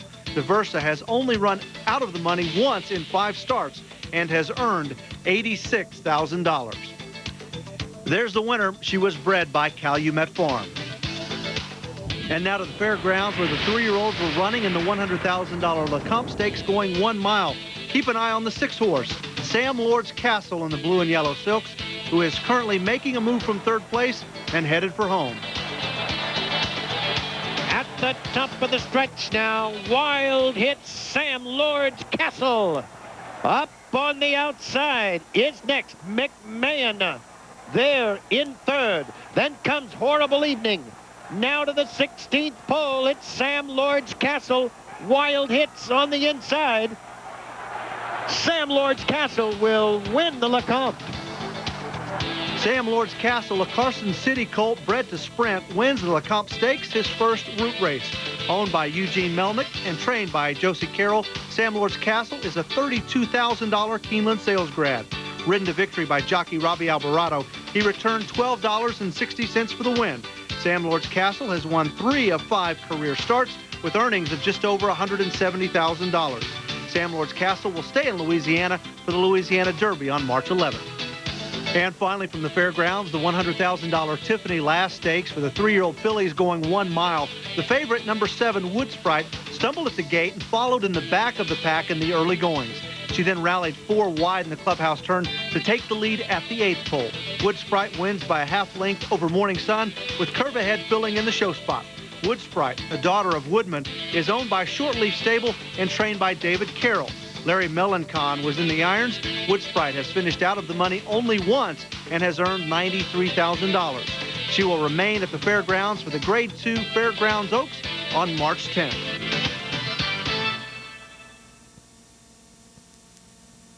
Walmack International has built a reputation for stallions whose offspring win the world over. Alleged, Nureyev, Phone Trick, and Milwaukee have established a rich tradition that will continue to grow. Phone Trick, sire of champion 2-year-old colt and horse of the year Favorite Trick, plus champion juvenile filly Phone Chatter, is known for precocious offspring and high-class performance. When you need speed to go the distance, you need Phone Trick. Walmack, winning the world over.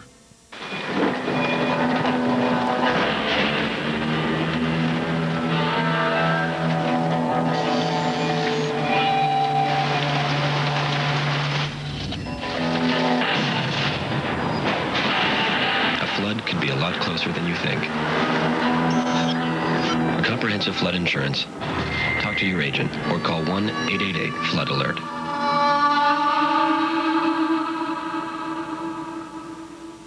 No skill, no thrill, no talent, and no fame. No guts, no glory, no pain, no X Games. X marks the spot, and I'll see you at the top if you got what it takes to kill comp. The 2001 Winter X Games begin Friday at 9 on the ESPN. Marks the spot. ESPN's presentation of the Racehorse Digest is brought to you by Citgo, we know you. By the American Quarter Horse Association, let freedom ride. By Long John Silver's, you can't resist the cravings. And by Walmack, winning the world over. Equibase.com, your official online source for racing information from entries to results and everything in between. Equibase is a service of Equibase Company, the thoroughbred industry's official database. It is a don't miss today at the races this Saturday, featuring 2 $500,000 races and 3 of the brightest 3-year-old stars from 2000. In the sweepstakes, you have the newly crowned Horse of the Year, Tiz Now, making his 2nd start of 2001. Tiz Now, this is him winning the San Fernando Breeders' Cup Stakes on January 13th. He has now won 4 in a row, dating back to the Super Derby at Louisiana Downs last September. In the second half of the year, he was virtually unbeatable. And in the $500,000 Don, Albert the Great and Captain Steve meet again. Both of these horses hit their strides late in their 3-year-old season. This is Albert the Great winning the Woodward last fall. Both Bob Baffert, who trains Captain Steve, and Nick Zito, who has Albert the Great, have a couple of strong 4-year-olds for the 2001 campaign. And you can see both of those races this Saturday on ESPN2 on NTRA Today at the Races. It all starts at 6:30 Eastern Time. And the theme of the show, no doubt, the Eclipse Awards, which were handed out on Tuesday. The big story there, Frank Stronach, who wins 4 Eclipse Awards. Here are the winners. The champion jockey is Jerry Bailey.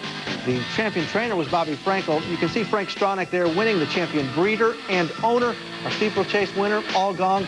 The top male turf performer, Kalanisi. The top female performer on the turf was Perfect Sting. Rivaletta had a wonderful year. So did Lemon Drop Kid, just fizzled a little bit late in 2000. Macho Uno, the champion 2-year-old. The 3-year-old winner was Tiz Now, the 3-year-old filly winner, Surfside, and the Horse of the Year. Tiz Now, what a performance he had in the second half of 2000, winning the Breeders' Cup Classic. And you can catch all of the Eclipse Awards reaction this Sunday, February 4th on ESPN2. It starts at 4 Eastern Time. And stay tuned for GMC America's Horse, which is coming up next. It's also award time for American Quarter Horse Racing. From AQHA champion trainer to AQHA world champion, we'll have the story behind the story. So many of the divisions in American Quarter Horse Racing went right down to the wire. It was an exciting year, and we'll honor the horses and the people who stood out from the pack. Tom Dawson and I will have the announcements next on GMC America's Horse. Hey, that's the Digest. Thanks for joining us. Chris Lincoln will be back next week. So long, everyone. We leave you this week with Yana Guska as he wins the 48th running of the Hutchison Stakes last Saturday at Gulfstream.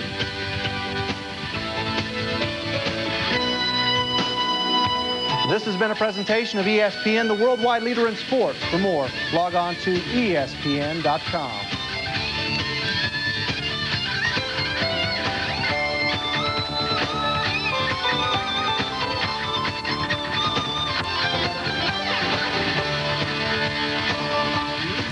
All this plus quarter horse racing coming up on Racehorse Digest.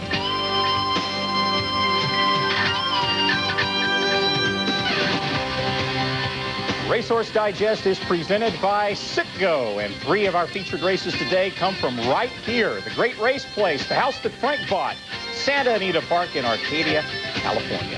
Hello, and thanks for joining us again. I'm Randy Moss, and we have a packed half hour of racing information to share with you, starting with Horse of the Year news. We told you last week that Tiznow is the newest Horse of the Year, and on Saturday he raced in the Strube Stakes for 4-year-olds at Santa Anita. Tiznow won the San Fernando 3 weeks ago at 3-10 odds. He was the same price in the Strube. Let's take a look at the starting lineup, beginning with stretch runners Jimmy Z and Nerdlinger, looking for their first stakes victories. Wooden Phone, one of 2 Bob Baffert trainees in the field. He was beaten only 2 lengths by Tiznow last time out. Then there's the speedy Capo di Capo going 2 turns for the first time. The other Baffert horse, Tribunal, the half-brother to Chief's Crown, and Tiznow, who drew the outside in post 6. Clear skies and 80-degree temperatures at Santa Anita for the Strube Stakes, which we brought you live on ESPN2. Here's Trevor Denman. Oh, where they go. Tribunal lost a length at the start. Tiznow, though, came away beautifully balanced. He doesn't want to go to the lead, but Tiznow came out beautifully. Wooden Phone from the inside gate, and Capo de Capo's right between horses. Tiznow on the outside of that leading pair. Tribunal's now tugged his way up to race in 4th. Then we come back to Nerdlinger, and Jimmy Z is last, 6 lengths off the leaders. They run to the 7/8, and Capo de Capo is going to fan Tiznow wide out into the course here, but Chris McCarron quite happy to let just Tiznow go wide and settle into 3rd. Wooden Phone, meanwhile, has gone through on the inside to lead them. They're not in any hurry out here. Tribunal is racing along comfortably in 4th, then a gap of 4 back to Nerdlinger and Jimmy Z. Onto the backstretch they go, and it's still Wooden Phone on the inside. Capo de Capo between horses, and Tiznow just ambling along on the outside. 3 in a line as they pass the 5/8. Tribunal is right on the heels of those leaders. He's only a length and a half separating 4. In fact, Tribunal now sees a little hole between horses, and he's going up to make it 4 in a line. So Tiznow is going to have to go 4 wide into that far turn. A big gap at 8 to Jimmy Z. And at the back is Nerdlinger. 3/8 of a mile to go in the Strube. It's Wooden Phone down at the rail. Tribunal is right there. Capo de Capo being ridden along, but has to do better. And let's see, Tiznow is still hooked widest of all, but only 2 lengths off the leaders. Coming to the top of the lane. Wooden Phone hanging tough. Tribunal is right there. Tiznow back in the 3rd spot. Tiznow's going to have to work. He looks a little weary today. Wooden Phone might create an upset here. Tiznow now digs deep, and suddenly he digs his ears back and tries to make up this ground on Wooden Phone. But Wooden Phone going to cause the upset in the Strube, and Wooden Phone and Cory Nakatani striding home confidently. Wooden Phone an upset winner over Tiznow. Jimmy Z was 3rd. Tiznow was crowned Horse of the Year Tuesday, and Saturday he's upset by gelding Wooden Phone as Nakatani wins the Strube for the 3rd straight year. Nakatani and Baffert also teamed to win it last year with General Challenge. Baffert has 3 Strubes in all. There's Wooden Phone. He got a buyer speed figure of 107, which means Tiznow was off form. He did race wide around both turns, but for whatever the reason, Wooden Phone carries the day for Texas owners Jim and Marilyn Helzer and Tom Durant. An hour earlier, Baffert saddled 7-5 favorite Captain Steve in the Don Handicap, a grade 1 for older horses, also worth $500,000. On paper, it came down to Captain Steve and Albert the Great, and that's just the way it ran.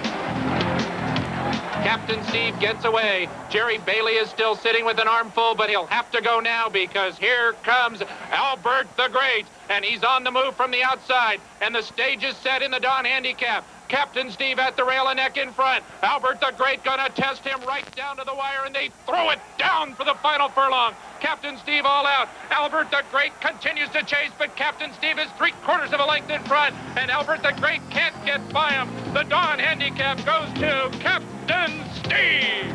It was a super Saturday for Baffert as Captain Steve gave him a sweep of today's 2 major stakes. Jerry Bailey aboard, winning margin 1.25 over the stretch running Albert the Great, Gander 3rd. Captain Steve, owned by Mike Pegram, Pegram, that is, earned a 115 Beyer speed figure. He probably goes next in the Dubai World Cup on March 24th, whereas Wooden Phone and Tiz now go in the Santa Anita Handicap.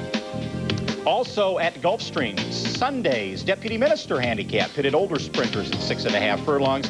The odds-on favorite in an 8-horse field was Shadwell Stables' Istintaj, also ridden by Jerry Bailey.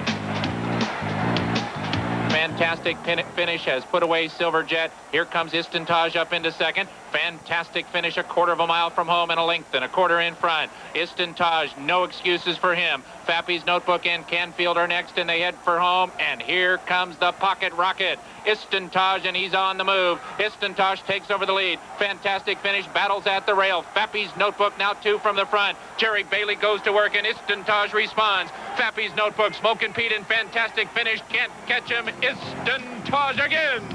And Istintaj it is by a half length. The underrated Fappy's Notebook tough for second. Fantastic finish third. The time of 1:16, a stakes record. Bailey's 6th win of the stakes win of the meet. And trader Mark Hennig, deputizing for his brother-in-law, Kieran McLaughlin, who's in Dubai, won his 4th stakes of the meet.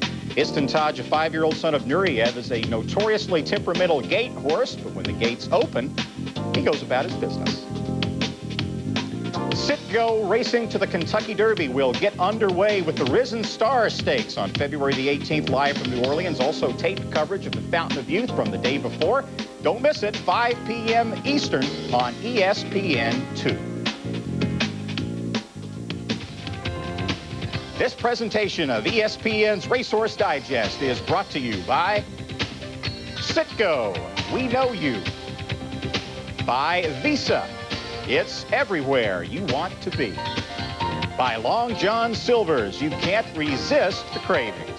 And by the National Thoroughbred Racing Association, go, baby, go.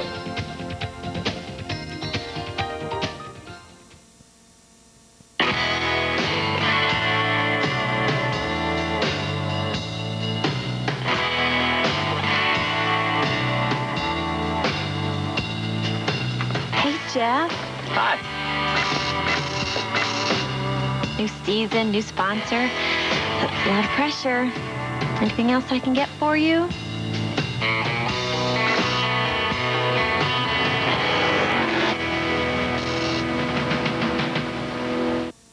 Feel the need for speed? Satisfy it with American Quarter Horse Racing. It's easy to learn, and AQHA is ready to help. AQHA provides a variety of educational publications, videos, guides, and seminars. Whether you're an expert or enjoying your first day of the races, a winning ticket could be closer than you think. Call 1-800-414-RIDE or visit AQHA.com and discover the speed and excitement of America's fastest athlete, the American Quarter Horse. Her neck isn't ordinary when she's the one you love. To slip an extraordinary gift onto it, come to Kay Jewelers. Give your Valentine Kay's diamond pendant and earring set and receive a free plush puppy. Every kiss begins with K. Kay Jewelers. Turn on to the tradition, come and feel the good times roll. We've been around this track a time or two. It's our 3rd century of racing at the fairgrounds. Our 129th season of live thoroughbred action runs through March 26th. Join us all season long at the fairgrounds. The rhythm keeps on racing like it always has.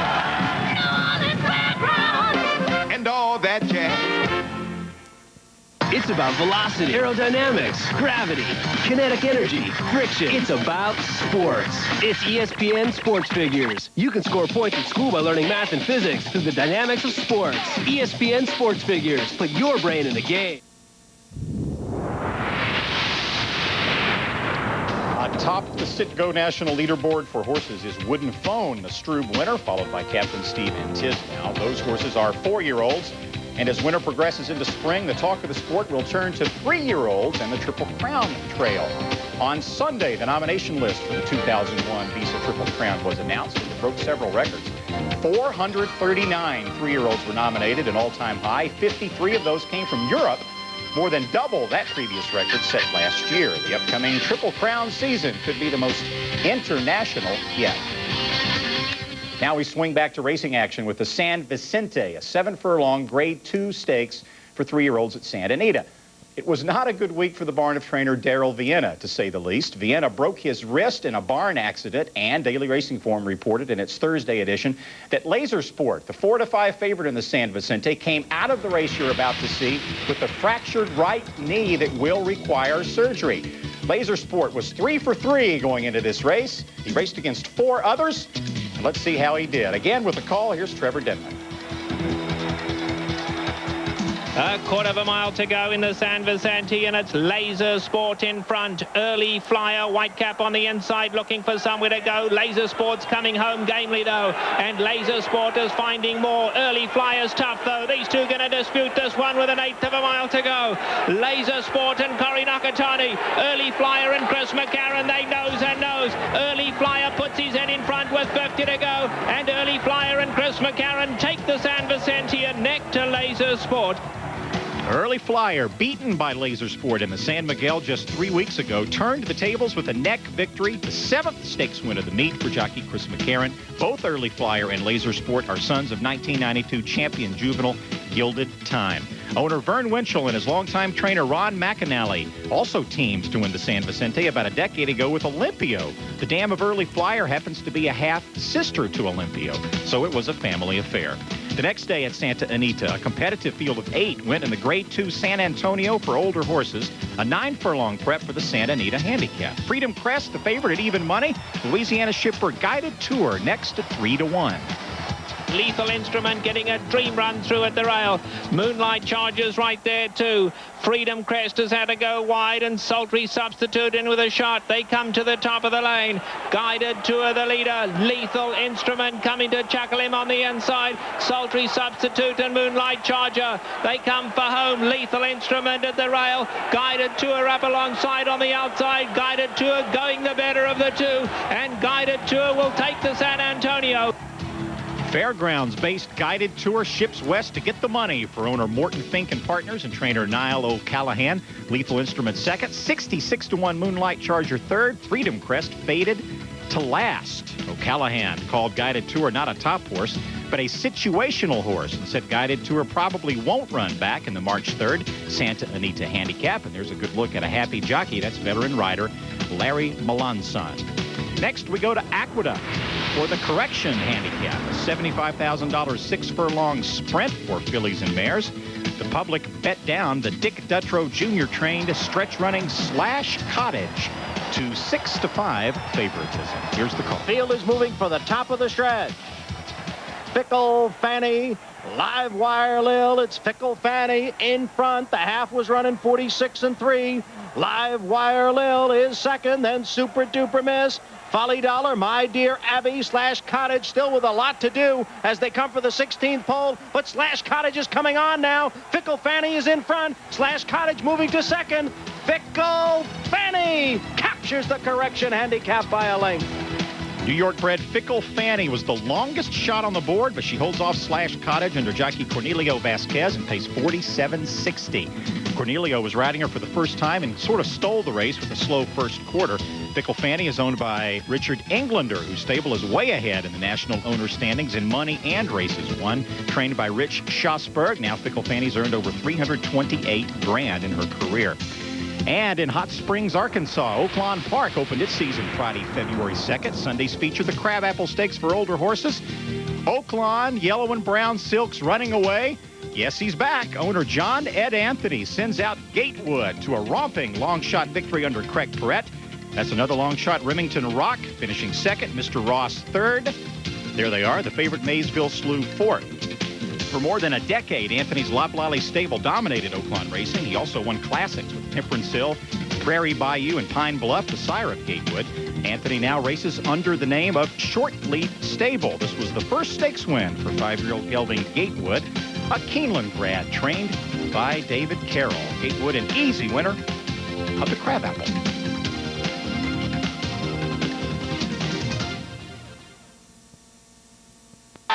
Triangle Tech graduate Chuck Muccioni helps fight fires with computer-aided drafting and design.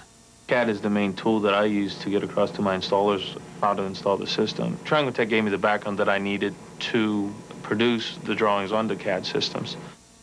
Triangle Tech graduate Chris Culbertson helps our company grow stronger with the right attitude and the right degree. I'm doing my part to help my company grow, and it's because of what I learned at Triangle Tech. If I didn't have my degree, I wouldn't be here. Simple. Triangle Tech graduate Scott Carney helps turn crushed stone into profits with technical know-how and a blueprint. I am more in the design, the engineering end of it.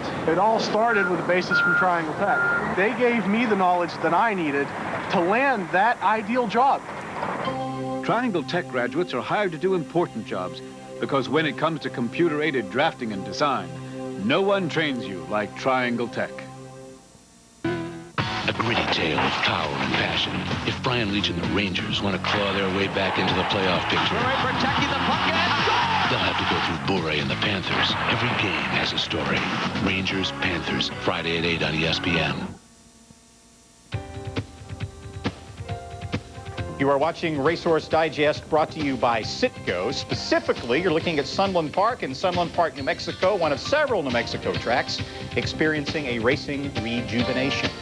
It's widely known that the main reason for the tremendous purse increases at Sunland is the revenue generated by their slot machines. So perhaps it's appropriate that the first important 3-year-old stakes of the New Mexico quarter horse season would be called the Casino Cash Derby.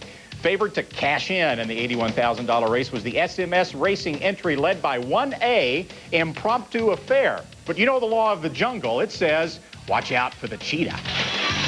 Away they go. Impromptu Affair began well, so too Blaze Me a Fortune, showing speed is Royal Six Lady. Driving down the centre is Toughest Test, and the Cheetah is prominent. Impromptu Affair down the outside, and the Cheetah are clear. The Cheetah's in front. Coming through also is Royal and Rowdy, but the Cheetah well clear, and the Cheetah takes it. Second, it's a photo, Royal and Rowdy, and no easy task, and then Impromptu Affair. They couldn't catch the Cheetah. She wins the Casino Cash by a length. Impromptu Affair was fourth. The first three combined for a trifecta of almost $2,500. The Cheetah was ridden by G.R. Carter for owner Richard Johnson and trainer Charles Moore. Victory was the filly's 8th and 13th starts and added $38,000 to her growing bankroll. Also at Sunland, local radio stations KHEY and Y96 were honored with their very own handicap. The action here is between number 1, Lethal Cash, and number 4, Leading Diva. Away they run. Becker's Bunny began awkwardly, and away one of the best was Lethal Cash, the inside, showing pace, Leading Diva, and GCH by all means magic. And also right up there is Eyes on Tricky. Leading Diva has the lead from Eyes on Tricky. Lethal Cash the inside, then GCH by all means magic. Lethal Cash and Leading Diva to the wire.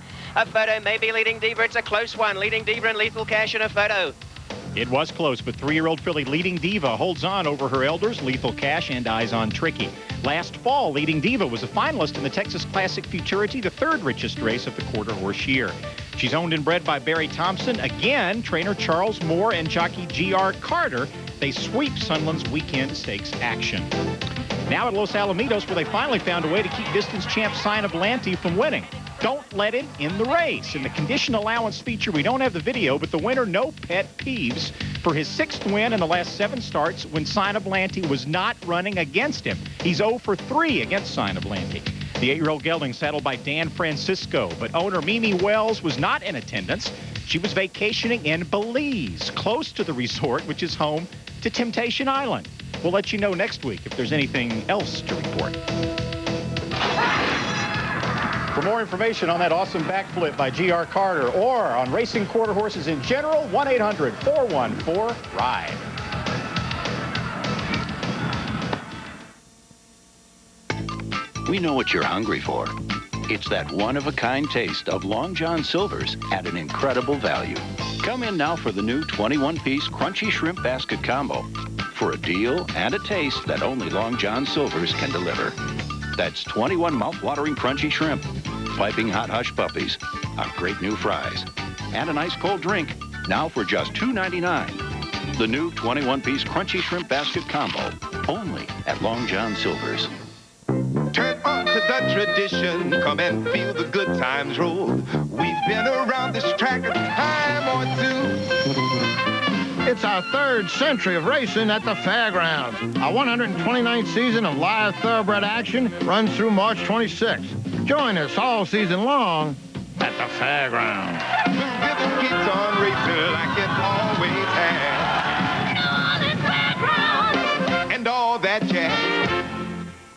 If you suffer from any of these health problems, a Craftmatic adjustable bed with built-in massage and soothing heat may provide the temporary relief from pain you've been looking for. Call now and we'll mail you this special free $200 off rebate certificate. It's good for $200 off the Craftmatic Model 1 bed of your choice. Don't suffer needlessly. Get the facts about the affordable adjustable beds that may provide temporary relief. Call toll-free 1-800-544-1000. That's the one. Perfect match. Oh, she's gonna go nuts. She's going to love this. Oh, I score. Honey? Hey. Got a little surprise for you. So do I. I actually found someone to buy this old lamp. Isn't that great? $500. Whether you're buying or selling on eBay, use your Visa card. Visa, eBay's preferred way to pay.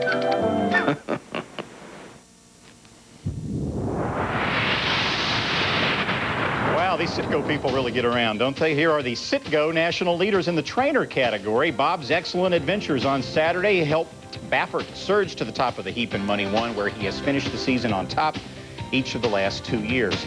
The Strube and the Don last weekend were worth a combined $1 million in total purses, but for the year 2000, total gross purses in the U.S. topped $1 billion for the first time, according to the Jockey Club, the registrar for thoroughbred racing. That was 7% up over 1999. Now let's finish up our tour of thoroughbred racing, beginning in New Orleans with the Fairgrounds Breeders' Cup Handicap at 1 1/8 on grass.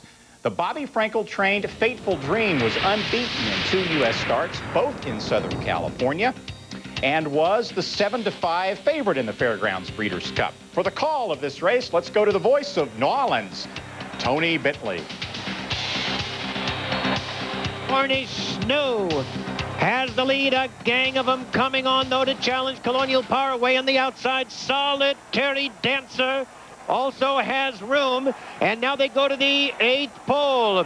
It's Cornish Snow with the lead. Solitary Dancer is next. Now Candid Glen has come from dead last, and on the outside, Sunspot. Royal Strand couldn't get through as they near the finish. Candid Glen on the inside, and Sunspot. It's too close to call. That was a weird one. At 25-1, Candid Glen found a hole, got his first stakes win under E.J. Paradin. Sunspot second at 23-1. Solitary Dancer completed a $13,000 trifecta for a $2 ticket. A rough trip for Fateful Dream, who finished fourth.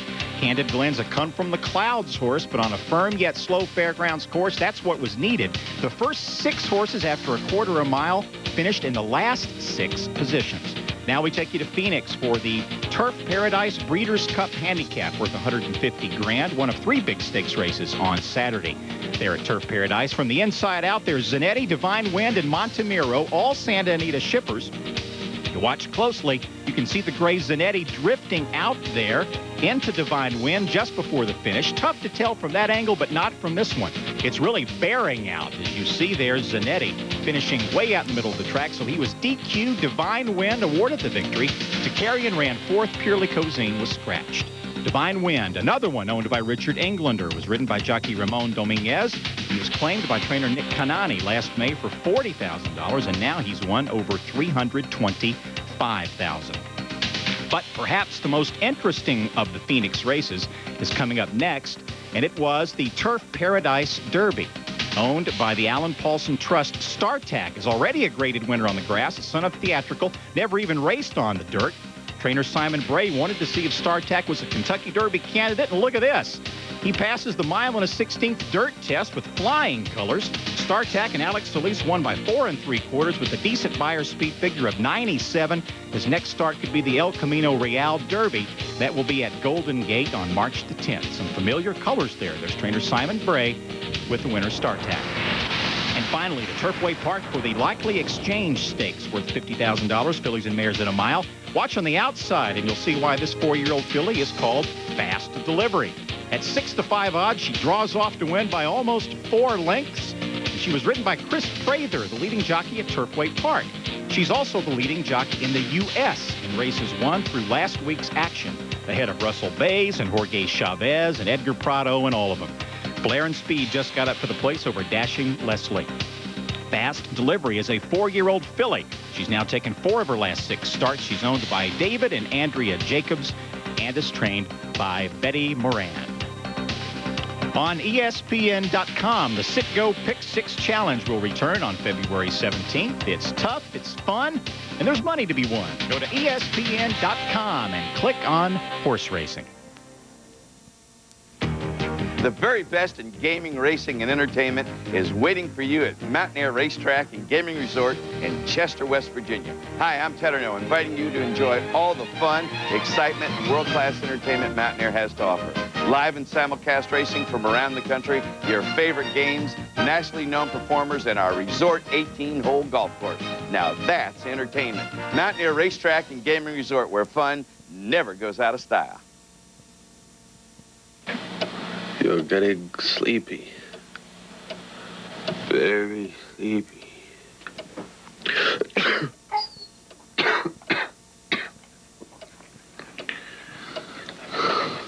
No, not. Cold symptoms keeping you awake? Get NyQuil. The nighttime sniffling, sneezing, coughing, aching, stuffy head fever so you can get the sleep you need to feel better medicine.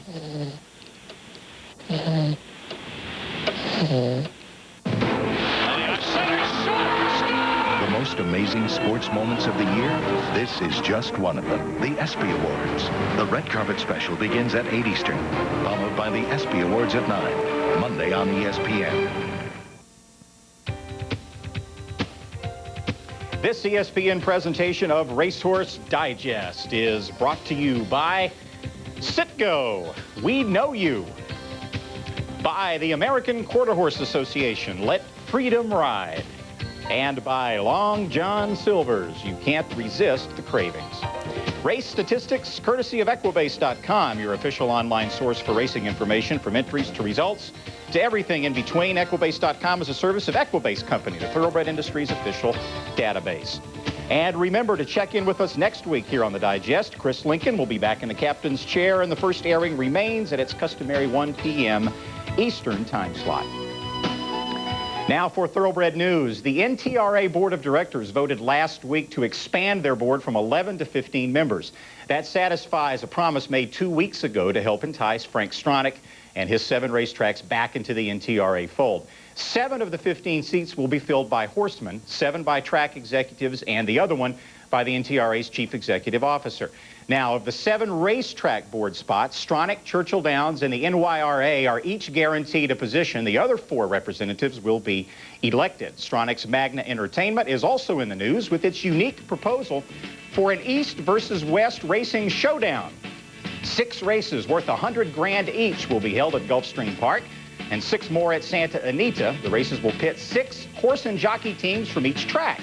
Santa Anita hosts the first series March 3rd, with Gulfstream following on March the 10th. A proposition wager is also in the works. Stronach owns, of course, both Gulfstream and Santa Anita. Trainer Alan Jerkins remains hospitalized but continues to recover, somewhat impatiently, we're told, from a severe pancreatic infection he suffered around Christmas. The 71-year-old Hall of Famer is expected to be released by next week, should be back at the barn doing the chores you see him doing here. In his absence, his son, Jimmy Jerkins, has been handling the stable. Coming up next on ESPN, the weather is beautiful in Florida, and American quarter horse competitors head south to the 34th annual Gulf Coast Circuit. Get an early start on the road to the AQHA World Championships with over 100 classes in English and Western disciplines. That is next on GMC's America's Horse. That's all for now, as we get another look soon at Wooden Phone upsetting Horse of the Year Tiznow in the Strube Stakes at Santa Anita. It was an excellent weekend for racing all around, particularly for trainer Bob Baffert, who of course swept the Strube and the Don. I'm Randy Moss, and we'll see you back on Racehorse Digest next week. There you see Wooden Phone, owned by Helzer, and Durant, galloping away from Tiznow in the $500,000 Strube Stakes on Saturday at Santa Anita. This has been a presentation of ESPN, the worldwide leader in sports. For more, you can log on to ESPN.com. See you next week on Racehorse Digest.